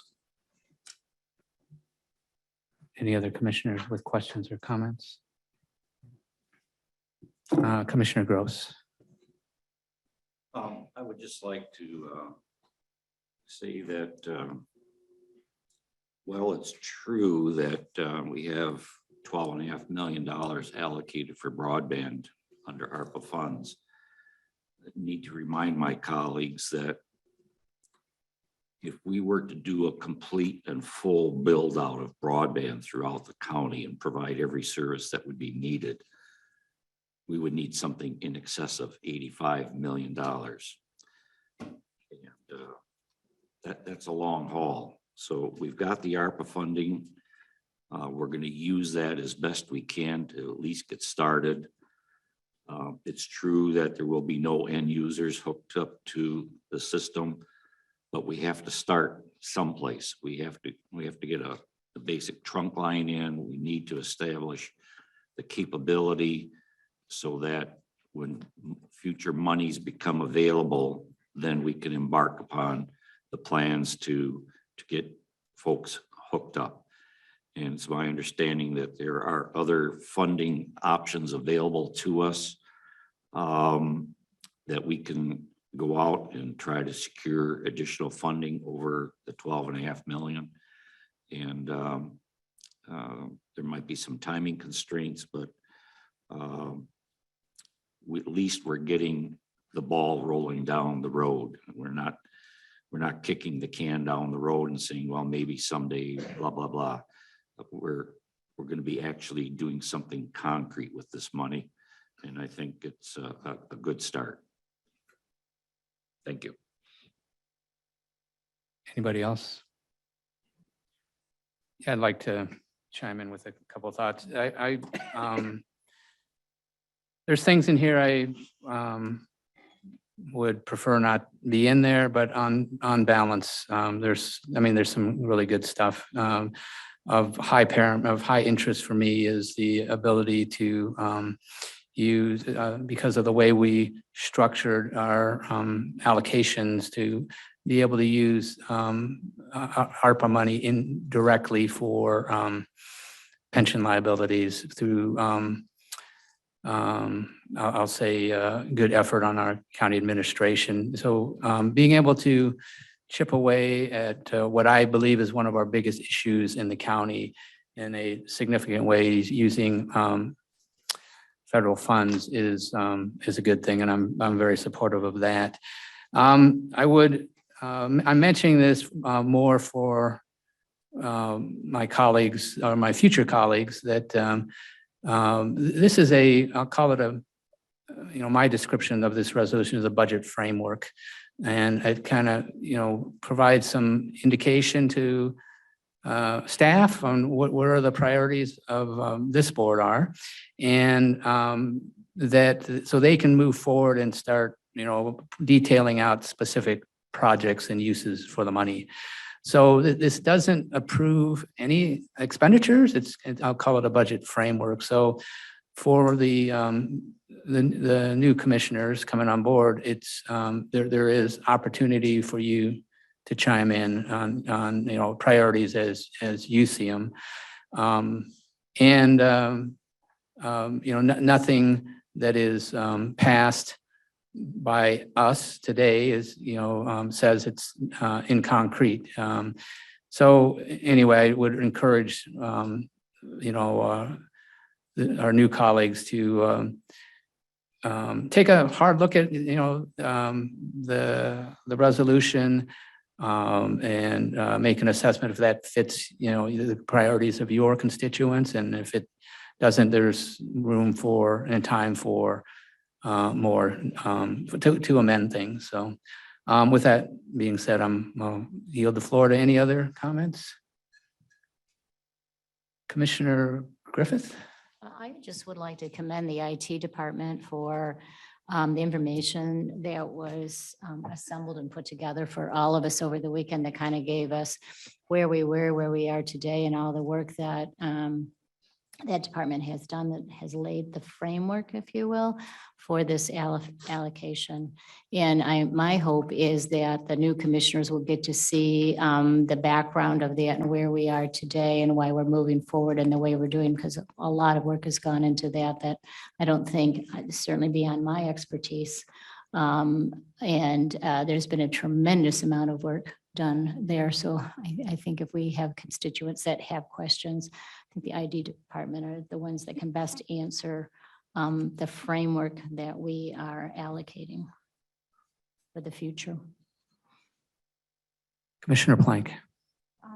You mentioned that some of these projects are not like set in stone and there could be some changes.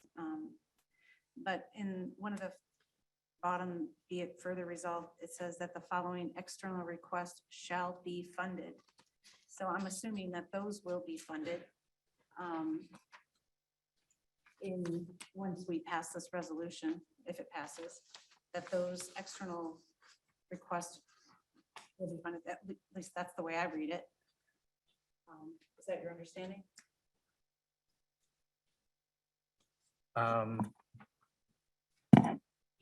Subrecipient, yeah, I would say I don't read it that way, but that's my opinion.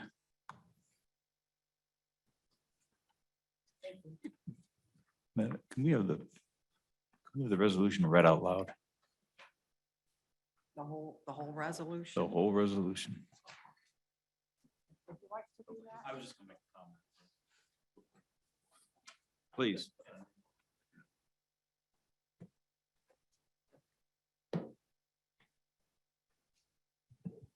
I just wanted to share the way I thought this was going to move forward and make sure that we're all on the same page. There's be it further resolved that says that each recipient, whether internal or external, of ARPA funds shall return to the Board of Commissioners through the appropriate committee for final approval of the recommended projects and expenditures. Then there's some more. And so the way that I envision this was that if this passes tonight, this list of external recipients will be contacted to get together a required subrecipient agreement. The ARPA rules require an agreement with externally funded groups. Those agreements, as they're finished, would come back to FAM as the appropriate ARPA committee or whatever the next board decides. And then the board would be actually appropriating the money when those agreements are passed. That was the way I read the resolution. I think we're required to do subrecipient agreements, and I do think those should be approved by the board before we cut checks.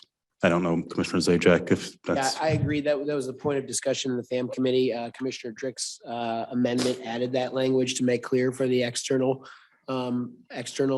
groups. So I agree with that assessment, and a lot of work has gone into this, 2 years worth of work. So I would hope any further review provides the same level of diligence, but nonetheless, a budget item as we do in any sort of project allocation. Certainly the will of the board can adjust any action of any prior board. So that's what I'd say. Thank you. I do want to mention that our attorneys and our consultant from Guidehouse are working on finding reasonably written subrecipient templates that we can use that will hopefully be manageable for the groups that we fund. Thank you. Anything else, commissioners? This requires a roll call vote. Commissioner Zajac, Yes. Commissioner Griffith, Yes. Commissioner Gross, Yes. Commissioner Plank, Yes. Commissioner Smith, Yes. Commissioner Reader, Yes. Commissioner Nakagiri, Yes. Commissioner Helserman, and Commissioner Drick. Yes. Motion carries.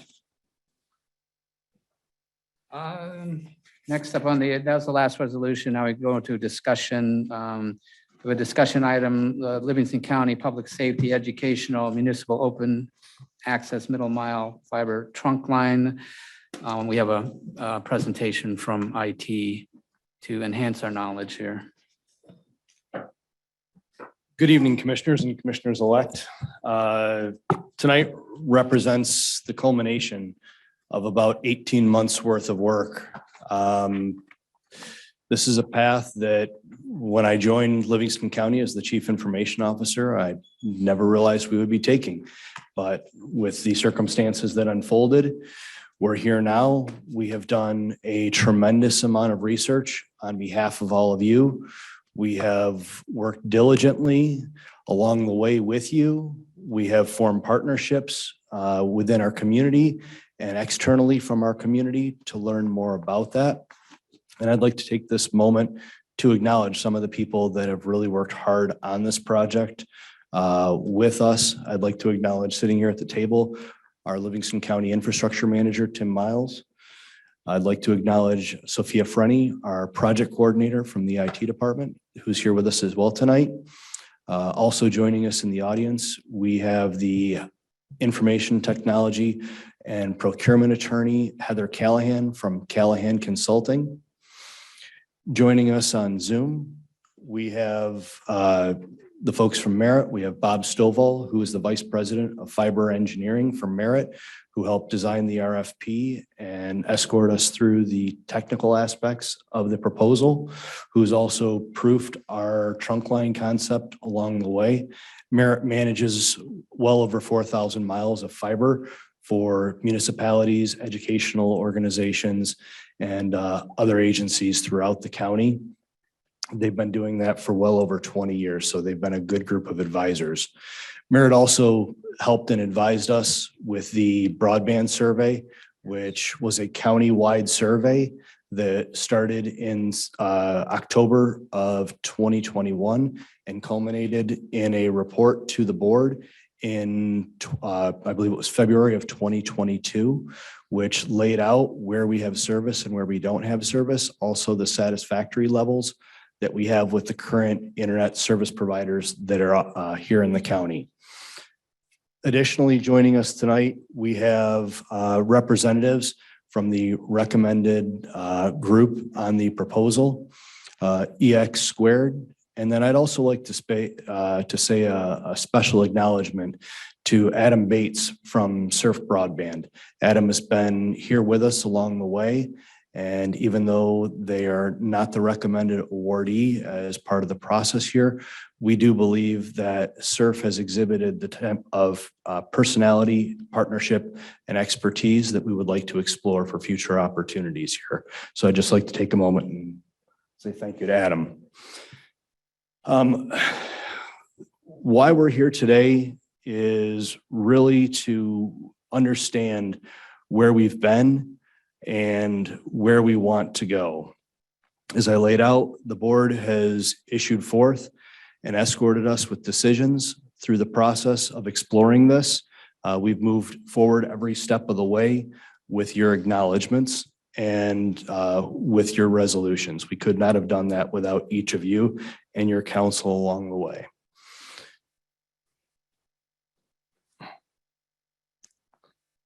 So what we have here is currently Livingston County has 75 miles of fiber optic cabling that has connected our community through public safety, educational organizations, and municipal organizations. This cable has been a hodgepodge of a build and has grown over time. It is inconsistent. And if we're going to grow bigger to support broadband expansion within Livingston County, we need to look at the capabilities that we have within the current system and expand that tenfold. I handed out to some of our commissioners-elect here some samples of fiber optic cabling, and this is exactly what we're talking about. And one of those strands can actually transmit our entire data stack in a lab environment in about 3 minutes. That's a whole lot of data moving at a whole lot of light. We've been managing this system, but if we're going to go bigger, we need to build a strong, fortified backbone that can support what we want to do going into the future. In addition, the current cable system is not very resilient or redundant. If there is a cut in the cable, a good chunk of the system can go down. And we experience that. We've been maintaining and managing that 24 hours a day, 7 days a week, snow, rain, sleet, shine. We've been there through it all. We know within minutes as to when we have a cable problem, and we move very rapidly with our maintenance partners to repair that cable. So we have experience in managing our current cable plant and would continue that. The cable plant started in 2010 and moved all the way into 2013 with large expansions, and then it continued all the way through 2017 and 2018. As I said, it manages many of the public schools, and we work with Livingston Educational Services Agency to manage that. We have extremely good cooperation with their IT services team and their administration on the management and maintenance of that fiber. We're currently taking advantage of special pricing that's offered through the state, through the USF E-rate funding, and any part of our fiber that's impacted in an outage to the schools, we're able to take advantage of special rates that are offered to the school district by partnering with LESA on that. We currently have 2 agreements in place, one which expires in 2024 and one that expires in 2023. These are pretty good agreements here. We have one with Fowlerville Public Schools and the City of Howell that expires next year. And then the 2024 agreement is with LESA and the other school districts to have the cable plant here, Brighton, Heartland, Pinckney, et cetera. Both agreements are good, but they left out a critical aspect that we think we need to address in negotiations of the next contracts. That is, who's paying for the maintenance. Contract's very good, but it doesn't call out the dollar amounts that everybody needs to pay in to support the system. So again, we're at the decision point for an 18-month journey here. This started back in April of 2021 when a couple of commissioners sat in on a webinar about special grants that were available to help fix the broadband problems. We attacked rapidly in 2021 to apply for the USDA Rural Redevelopment Grant opportunity. That went into the hopper with the feds and basically got kicked back out in July of 2021. The board didn't want to stop there. They wanted to continue to pursue it, and we were encouraged to pursue that extra funding. We were told by representatives in Washington that the ARPA funding would be available to assist with broadband, but they knew at that point in time, it was not going to be a silver bullet. It was going to assist, but not solve the problem. Future opportunities that are out there are the state's Robin Grant. We've eagerly been waiting to hear more on that. We're now hearing that the Robin Grant funding will open up the applications in early January. It is the state, so it is subject to change. They are anticipating award of those funds in June of 2023. The Robin Grant funding is a special section of the American Recovery Plan Act that basically allows for large capital projects that can serve both trunk line systems and last mile systems. There's actually a ratio there of how much can go for trunk line funding and how much can go for last mile. I believe it is 65% to last mile and 35% trunk line. So we know that it could not build our entire system here. We've collected a lot of facts and figures from various partners around the state, including Merit, Traverse City Light and Power, City of Holland, Board of Public Works, and numerous other local, national internet service providers. We've collected data throughout Livingston County with the surveys and the speed tests. We've built over 15 maps to try our different systems and look at the different pathways that can be taken. And we've settled in on the current map, which if we decide to move forward going in the next few weeks, then we'll want to do some refinements to our current map.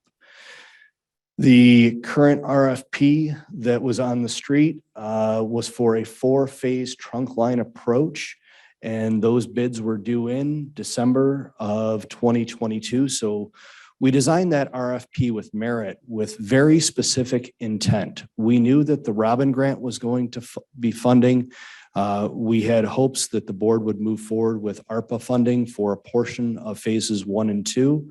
But the timing was going to be critical. We knew that if we had information that was accurate about the costs of not just 1 phase or 2 phase, but 4 phases, we would be right there and ready to apply with a potentially shovel-ready project in January, which is what we think will be needed to be successful with the Robin Grants.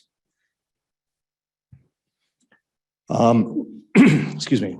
Right here, we talk about a middle mile access project here, which is becoming more common amongst municipalities. Basically, this allows the municipality or the governmental entity to create a fiber system or a conduit system that can facilitate the trunk line systems so that the last mile provider can focus on really what they're good at. And that is serving more residents. If it's going to cost $1 million for a trunk line system and a private entity can utilize that capital to work on additional subscribers and tap into that trunk line, that's what it's designed for them to focus on that last mile to the home.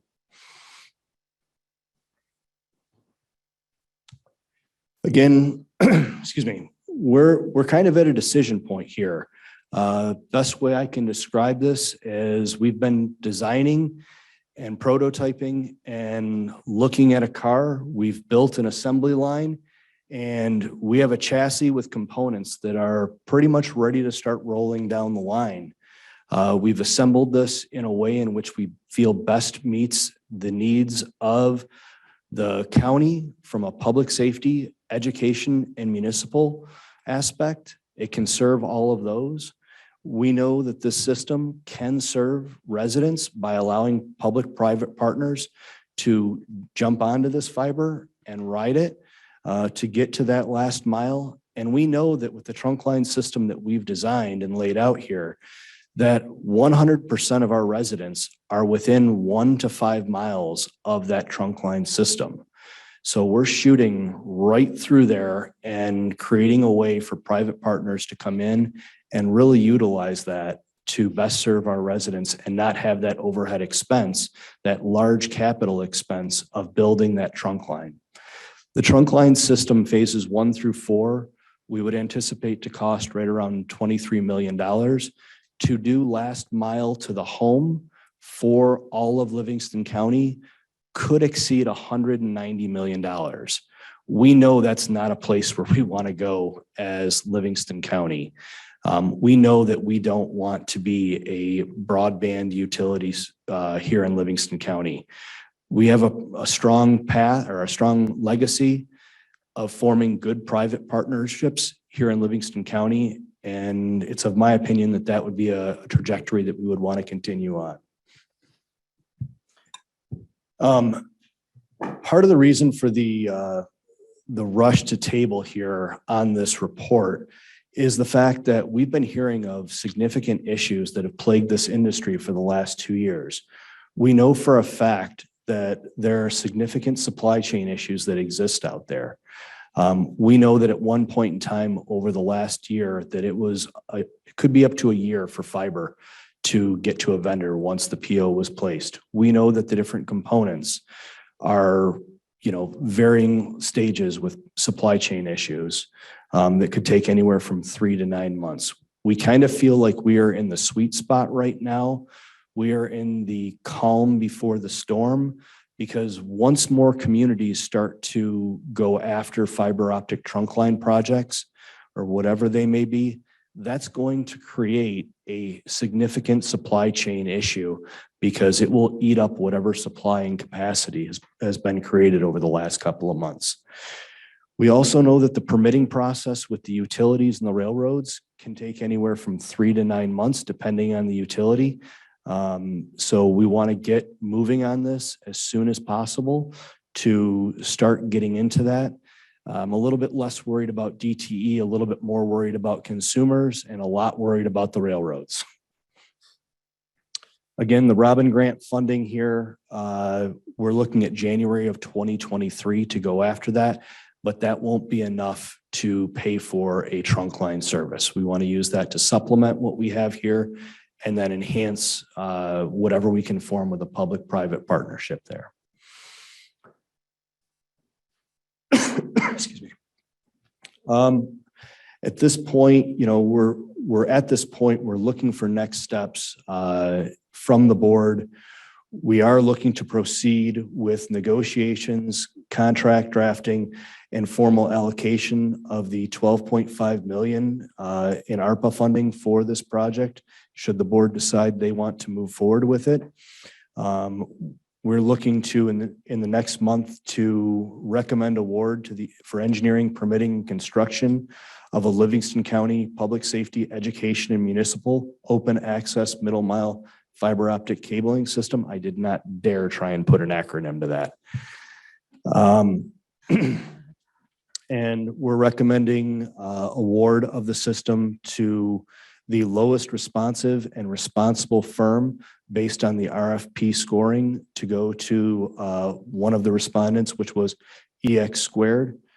We're looking to begin negotiating to formulate contracts with the school districts, LESA, and other local municipalities, and search out other potential partners, whether it be hospitals or private schools or whatever, for the maintenance and long-term support with depreciation of assets with those local agencies. We also are looking to continue to refine the calculations for the E-rate. Right now, the E-rate reimbursement that we're looking at for phase 1 and phase 2 is approximately $1.3 million. That would be by partnering with the schools. We're able to get that money back as part of a rebate process with that. We're also looking to search out and negotiate contracts with potential private partners here. Again, as I mentioned earlier, Surf Broadband, they've been a great partner at the table so far in discussions, but we know that there are other partners out there that we would like to try and see if we can generate some interest. We'd like to move forward with that. And then we'd also like the board's permission to apply for the state's Robin Grant funding. It's tradition here and policy that if a department wants to go for a grant, that you have to get the blessing of the board. And so based on the fact that those funds could open up in January, we'd like to be ready to go and move on that as soon as possible.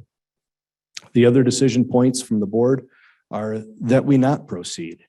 And we're happy to look at other direction from the board. As I've said all along, I have no pride in authorship in the project. I'm here to do a job for you and for the residents of the county.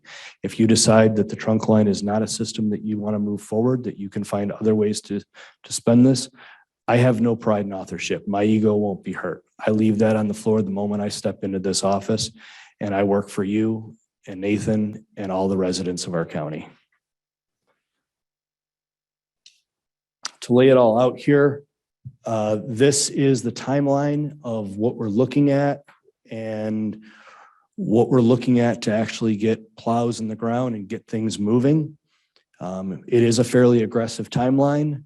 Some would say it's not aggressive enough, but in my opinion, I've always learned that if you're going to engineer something, you do it right the first time. And once you get your plan right, you're going to have to tack occasionally. But we feel like we have a sound timeline, a sound plan to bolt this thing together as it moves down the assembly line. Again, this is some more information on open access networks. Go ahead and continue, Dustin. One more. Right now, with where we're at, based on the E-rate funding and other refinements in the build process, we believe that this project will cost approximately 1.8 million. We believe that through the negotiations, we can bring that number down. We believe that will come down to below 12.5 million. We also know through negotiations that we may be able to get additional E-rate dollars, but we won't know until early January what those numbers are fully like. Phases 1 and 2 build 172. It's actually, I'm sorry, it's 163 miles of open access trunk line and lays the backbone architecture. In all of the conversations with fiber engineers that we've had, you have to have a strong and resilient, redundant backbone if you're going to build a fiber optic network the way that it is supposed to be designed. From phases 1 and 2, Commissioner Lexample, I know you raised getting something over to Unadilla. You'll see the pink line across the bottom goes over and touches right into Unadilla. I just wanted to share that with you. This lays a strong foundation to build added resiliency to the fiber network that we have. Phase 1 continues aerially and is the darker line. Phase 2 is the pink or purple line, and that goes underground there. From phase 2 on, we're recommending underground due to the nature of the speed in which this would have to be built and expended by the end of 2026.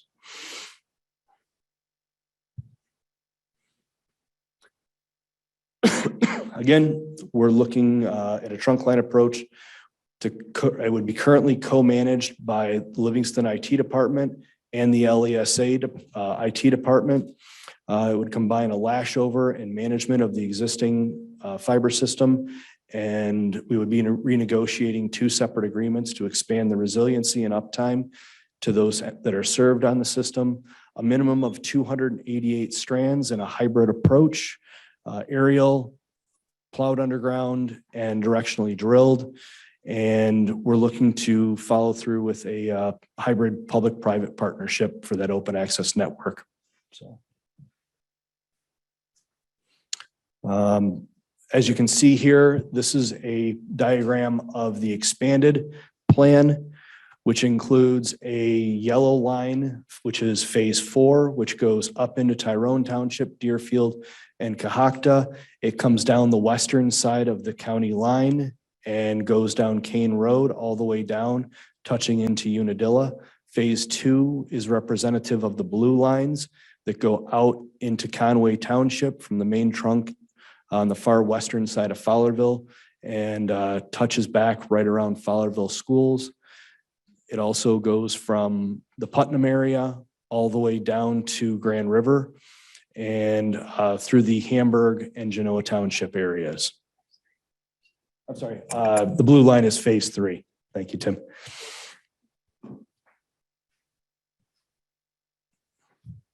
Again, some of the different steps in the process here. We'll need to have this aerial system evaluated by DTE to be able to ride around to the poles, which is part of the permitting aspect. And we'd like to get them moving on these things as soon as possible. Here's an example of the different agencies that we currently are serving.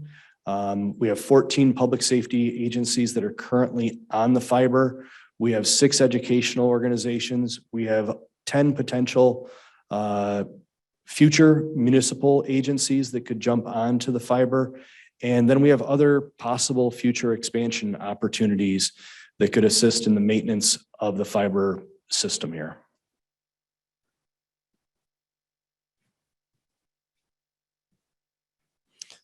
Again, this is the layout of how much aerial fiber we're going to have and in ratios, which we have aerial, we have underground for these. So it kind of gives you a percentage of how much will be above ground and how much will be below ground in phases 1 and 2. Right here, we have an example of the bids in just pure dollars. The RFP was issued as a combination of a very rigorous scoring system and input from the financial aspects of it. The recommended proposal at this point in time is the bid that was not the lowest, but the bid that was right in the middle. It is also the only bidder that bid on all 4 phases. Now, that's not to say that phases 3 and 4 could not go out for bid again and solicit proposals, but for phases 1 and 2, bidder 1 bid on both of those, and that is the recommended bidder. Here are the costs laid out in tabular format so that you can see. I've gone through some of the numbers here that we feel fairly comfortable with. We feel that these are conservative numbers. We still have to talk to Howell area schools and Pinckney area schools because we will be partnering with them for the build process. I will say as part of the calculation for the $12.4 million that you see there, because we have not talked with Howell or Pinckney schools, we did not include those in the calculations. But when we do the reverse math on the proposal, those are around the numbers that we look at right now for what the cost could be to those schools, because they were looking to go on their own to build some of this run on their own. So we want to make sure that they have a stake at the table and that they can be a contributing factor in this as well. Again, private partnerships, public partnerships that could be in play here. This commission made it very, very clear, I will say crystal clear, that we wanted to get that spur over to Unadilla so that we can connect up their township hall and their police department.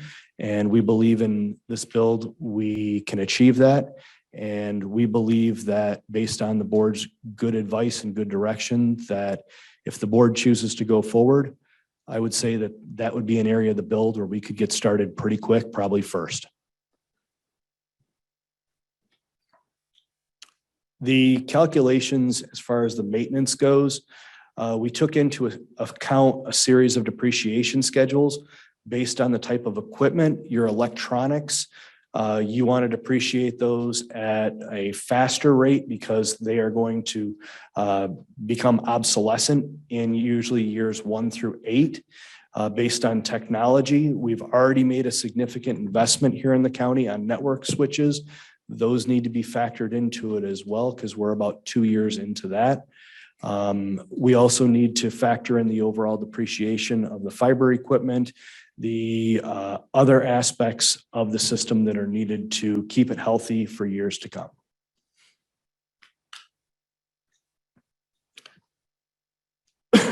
Excuse me. Again, this would be a joint Livingston County IT LESA project. We would be partnering with them to work on co-managing it and building this. The same as the current environment. We've had a good relation with them, and we feel this would work very well. When we have a fiber outage, we know within 5 minutes of where that outage is at on our current trunk line system. We are mobilizing resources and team members, which includes Tim and myself and others, to be on site, even if it's in the middle of the night, within an hour. Oftentimes it's within 15 minutes that we're getting out there. We know through the tools that we have where those breaks are going to be, so that we can deliver those resources to repair that cable at geo coordinates very rapidly to get that up. And oftentimes our team has had a success rate beating AT&T, Comcast, and others on site because we respond right here from in the county.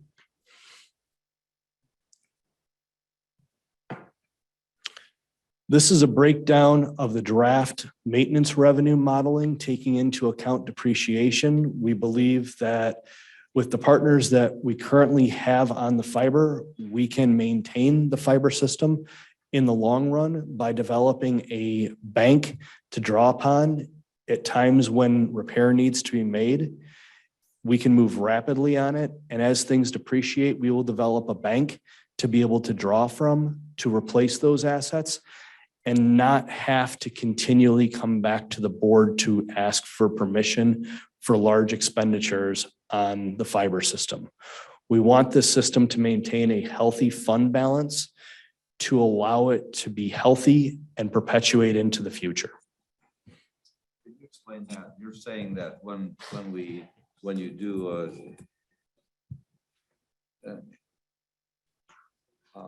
a maintenance, could you explain how you're building the bank? I understand you're building a bank, but could you explain that a little more? Absolutely. One moment, Commissioner. Sure, that's fine.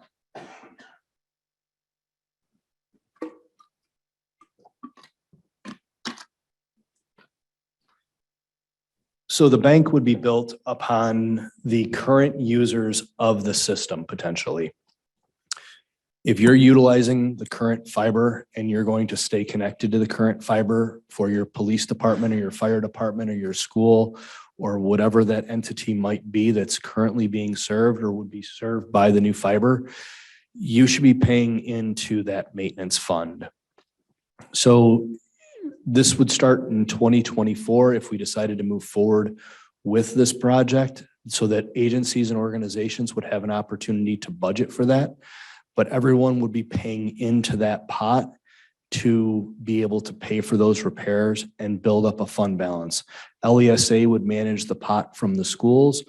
We would manage, the pot from the other agencies. Does that answer your question? At this point, there's not a pot. At this point, the pot was left out of the negotiations on the existing contract. We're giving this service free at this point.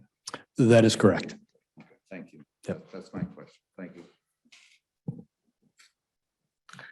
I've drafted a potential flow chart here for how the funding can work with the county developing a bank of American Recovery Plan Act dollars in conjunction with LESA. It is a flow chart that lays out the exact process for this as to how payments can be made to pay for this system, utilizing the partnership and the E-rate opportunities with LESA. This is subject to approval of fiscal services, county administration, and of course, the treasurer. So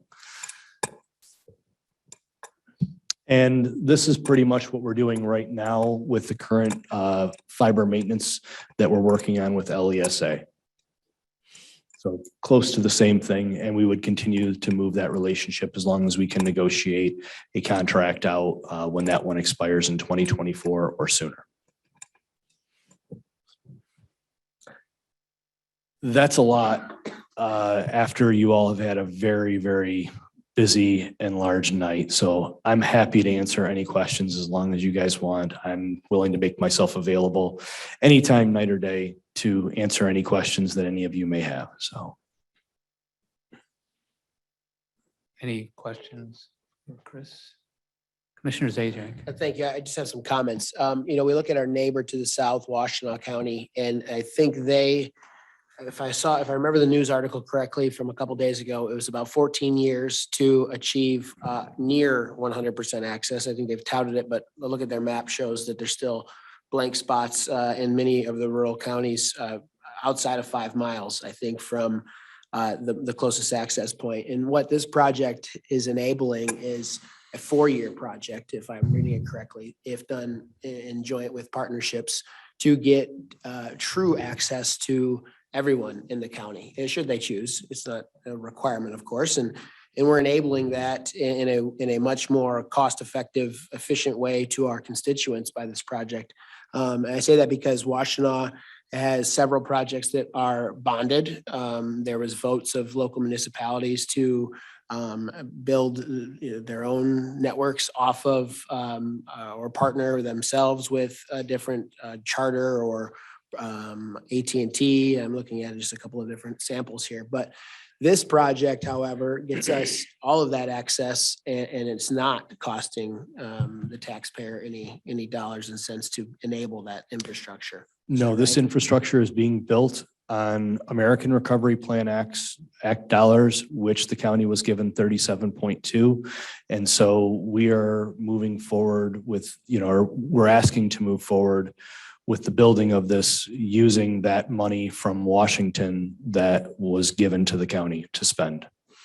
And I think also the most enlightening map for me in the packet that we were provided was the colored in version. And that shows all the distance between the households in Livingston County to the trunk line network that will be eventually created, hopefully within this 4-year period, if things go well. And the 5 mile mark, you can hear statistics and you can hear, 1 to 5 miles, that might mean everybody's in the 5 mile band as opposed to the 1 mile band, but. We're intentionally leaving LESA superintendent's house out of the mix on this. Understood, rightfully so. Don't tell them I said that. But no, I'm just kidding. But what the statistics according to the map show that there are 135,000 residents within 1 mile, 37,000 residents within 2 miles, 13,000 within 3 miles, another 5,600 within 4 miles, and there's 814 that are outside of that. But I suspect they even get internet from outside the county anyways. But nonetheless, I think that this project, the diligence that your group has gone through, Director Toby, to put this together, the partnership nature of this project, to me, you're building the foundation that is not going to be a piecemeal approach that we've seen in our partner or in our neighbors to the south, still with gaps left to fill. So I'm hugely supportive of this, and if a motion comes before this board within my ability timeline to vote, I'll be supporting it. Thank you. Thank you. Commissioner Smith, hold on just a second. I just want to make an announcement. So I got a text that said it came from 7:51. So this shows you how slow text, I just got it. Anyway, Mike Cunningham said there's a black Ram truck with its alarm going off in the parking lot. So this is about.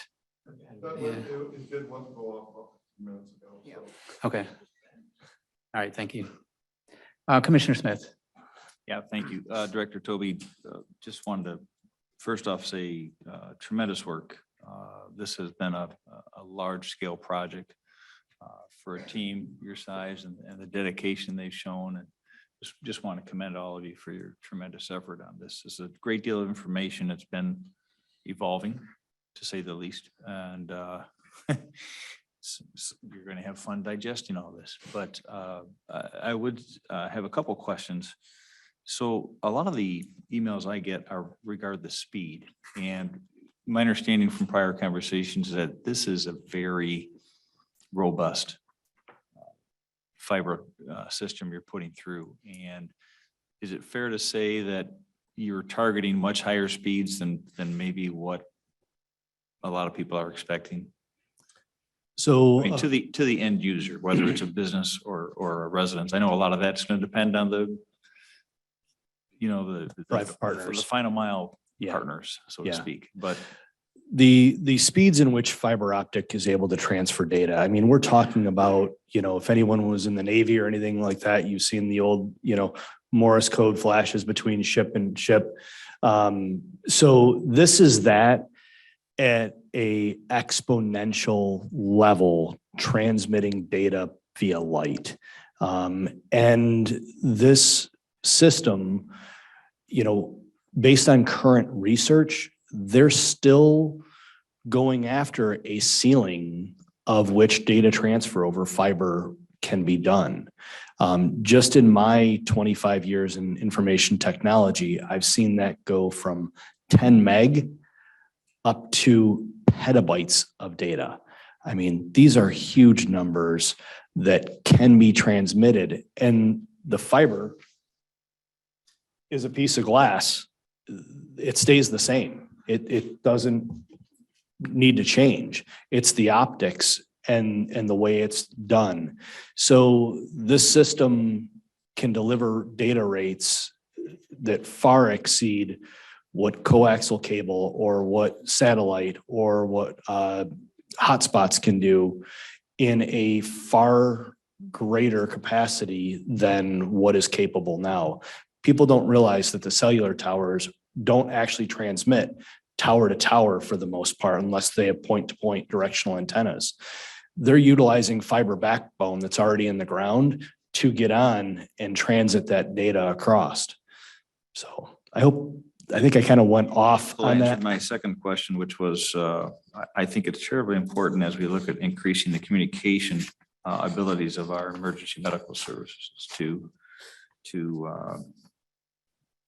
make sure that your grid aligns with their needs. So And I to that, actually, the architecture that we've laid out here, I'm sure you all have heard about the potential requests of Central Dispatch 911 for additional radio towers. This system, with the robust build that we have, can facilitate that type of tower arrangement as we go forward, if you decide to build that as well. in my package, there was a draft resolution. Is it your intention that we visit this tonight? No, sir. I want to follow the board's direction. I had sent out a draft resolution with this package that I had sent out on Saturday, attached to the bottom of this, because I did not want it to be confused, because this is a report for tonight. So there is a draft resolution for the board, should you choose to want to do something now or in the future. Thank you. Other questions or comments for Mr. Toby? Commissioner Helserman. You talked about connection to schools, connections to hospitals. We're providing the fiber to, say, Fowlerville or Howell or Heartland or wherever we are, but they have a provider. Is that correct? We are not the provider. And so the provider is using our fiber again for free?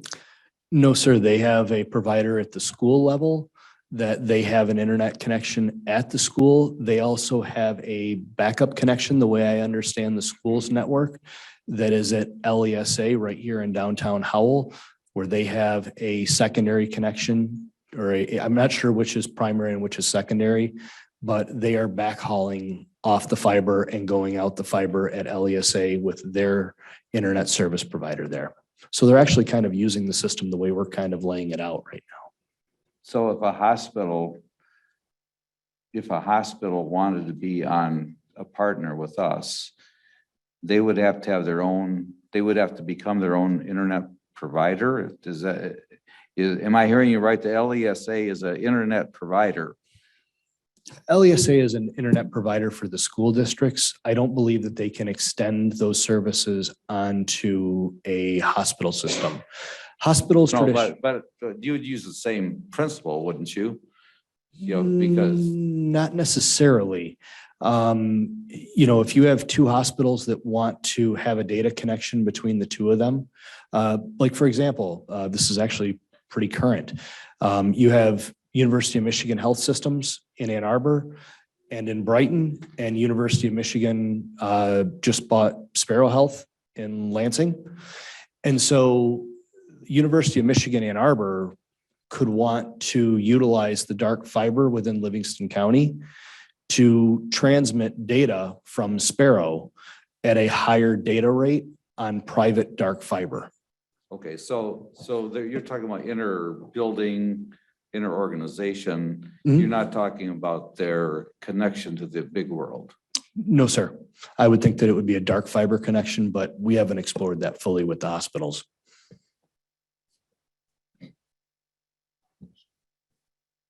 Commissioner Zajac. Just a follow-up on Commissioner Helserman's question. So in that situation, the proposal would be that they did the maintenance use agreement type of allocation that you're talking about now for the schools. Correct. One thing as part of the maintenance model that I did not include here is that Merit has sent over a non-binding letter requesting service from Livingston County, transit service to go from east to west. And we have a calculated number on that based on the mileage. And they're willing to put forth a upfront fee on that and pay for regular maintenance to that cable system. That amount that they're willing to put forth is, I want to say it's around $6,500 per mile. And when we calculated that out, that was roughly $220,000 upfront to be able to put in the bank to help with long-term funding of the maintenance and support. So we could actually potentially start with money in the bank as soon as we start to light this up. Anybody else have one comment or question? So I appreciate the attention to the depreciation costs and, getting people that use the system to pay for it. I'm still desirous of, I'll say, more clarity so I can understand with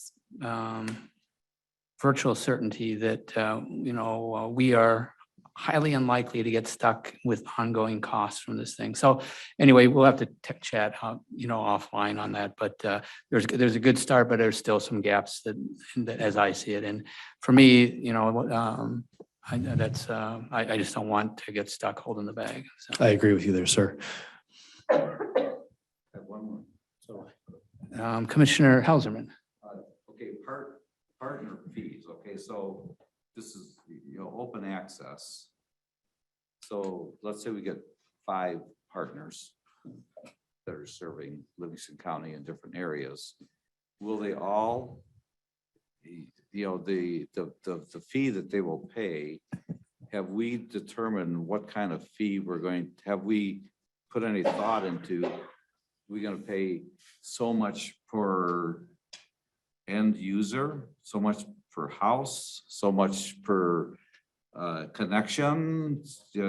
I think that's, as we have public-private partners come to the table, I think that's something that will need to be worked on and negotiated out as part of those arrangements. I wouldn't want to put constraints around what that is right now, because different models might work different for different partners.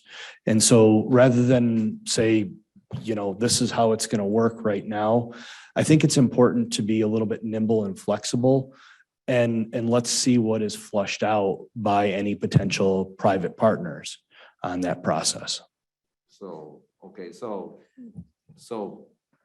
using users to the home, you have 3 users to the home. Will they all have will each one have their own individual you've envisioned an individual relationship, so one might pay this much and the other one, are you've I think that competition is a good thing. I'll lay out an example of my family. My family lives in downtown Brighton.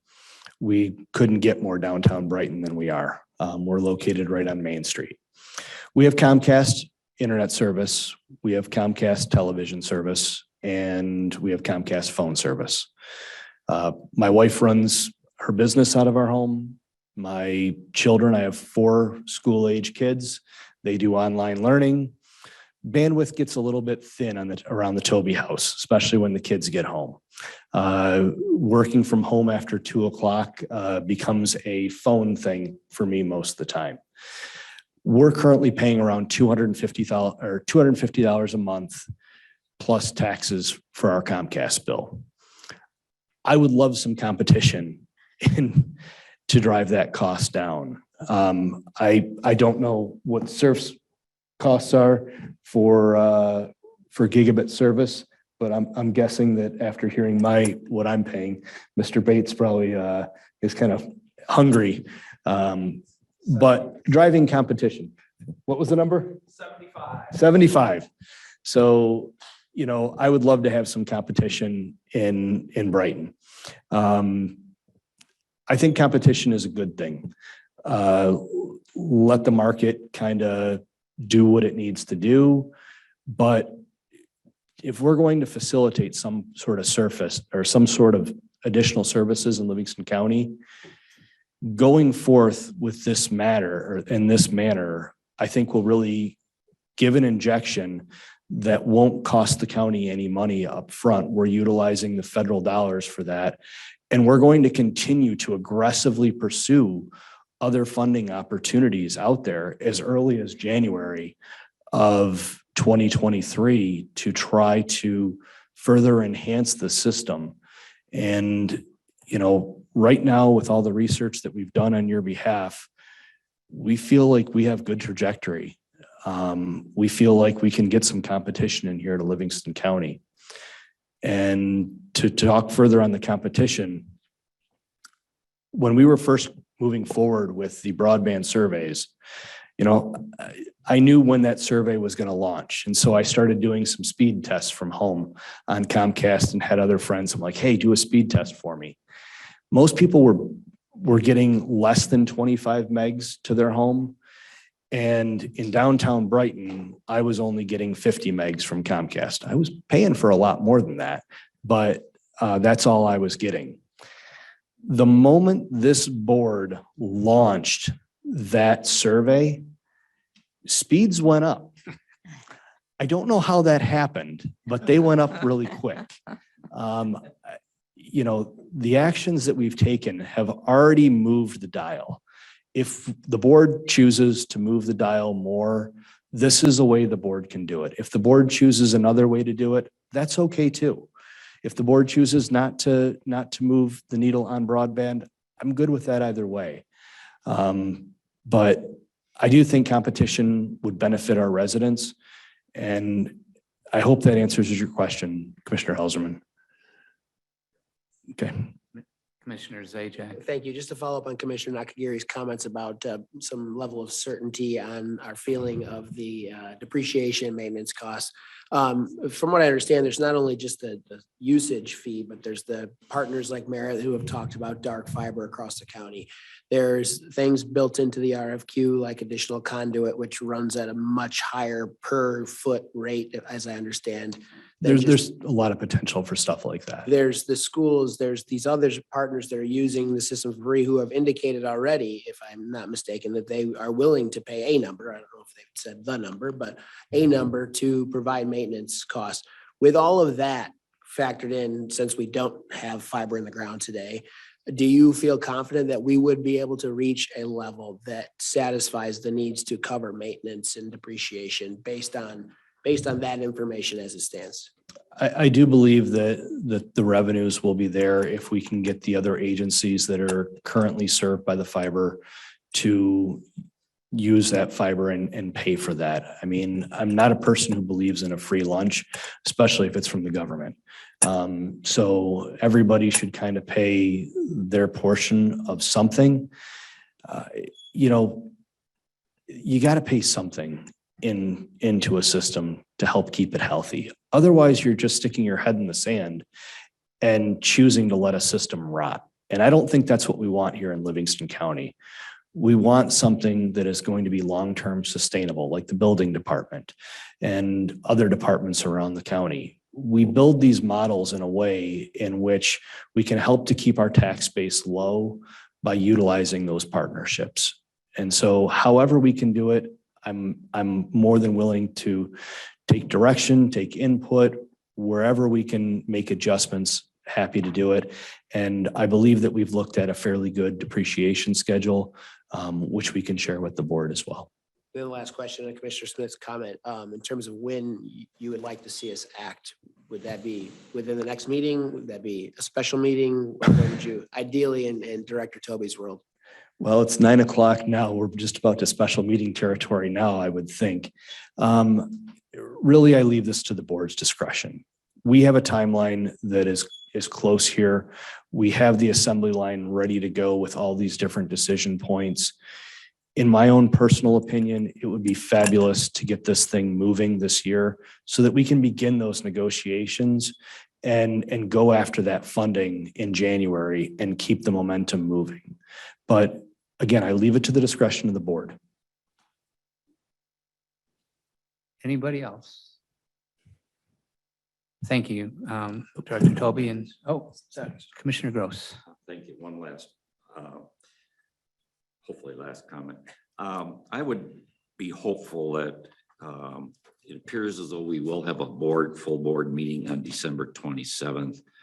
I would like to urge my commissioners to give serious consideration to being able to vote on this request at that meeting to enable Chris and his team to react early in January. So. Anybody else? Thank you, Mr. Toby and everybody else. Thank you all for the time. It's a big project, so. All right, we're going to move on in the agenda. Item number 14 is accounts payable reports. We have claims dated December 12th and payables dated November 19th through December 2nd. Looking for a motion to pay the claims and payables. Motion by Commissioner Helserman, support by Commissioner Griffith. All those in favor signify by saying aye. Aye. Opposed, same sign. We paid the bills. It's our second call to the public. Anybody wishing to address the board has 2 minutes. I do have one card, Brian John Kier, Howell.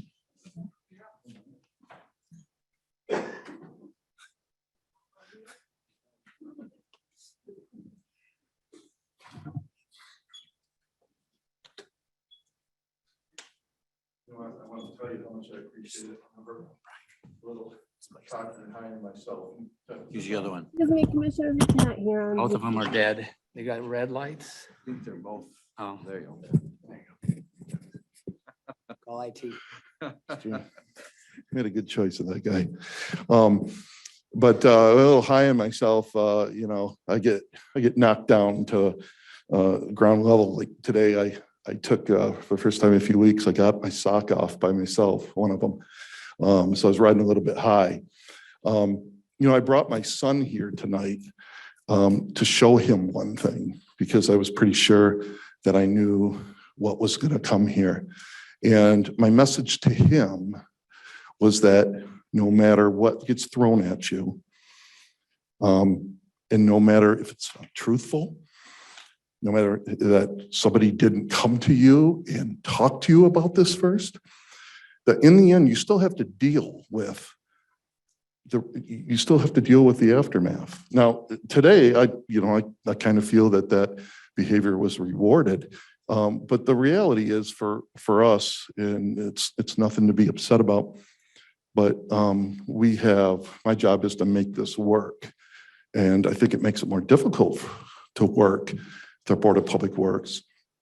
But that's my job. So there's no sour grapes here. But I don't know how many times I've come here, certainly more times in the last 6 months than the past 25 years here, where I found I've had to defend myself against slides and information that were false, where nobody came to us to get the information. And I think that is a sad, sad commentary. I know people that work for these gentlemen, they're gonna be on this board. I guarantee that their staff don't get treated like that. I hope the outgoing commissioners are here for the last meeting, the 27th, because we want to say a special thank you. You've had a hard road to hoe, and you guys deserve an awful lot of accolades. Regardless of your decisions, it was hard work, and we appreciate that. Thank you. Chuck Wright, handy.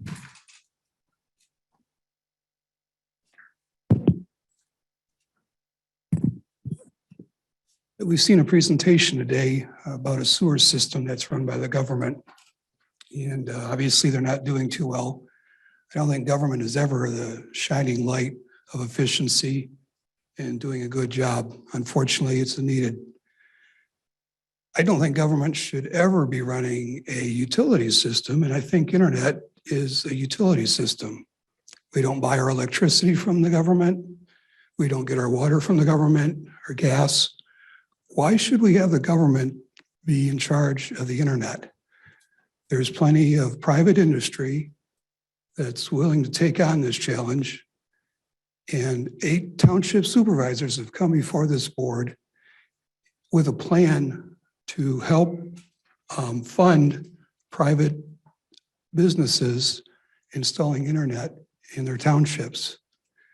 I think that Livingston County should not get into the internet business and should try to find a way to help fund the townships and whatever plans that they're able to come up with to help their citizens.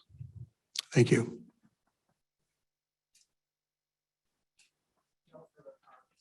I don't see any hands on Zoom, so I'm gonna ask for a motion to adjourn.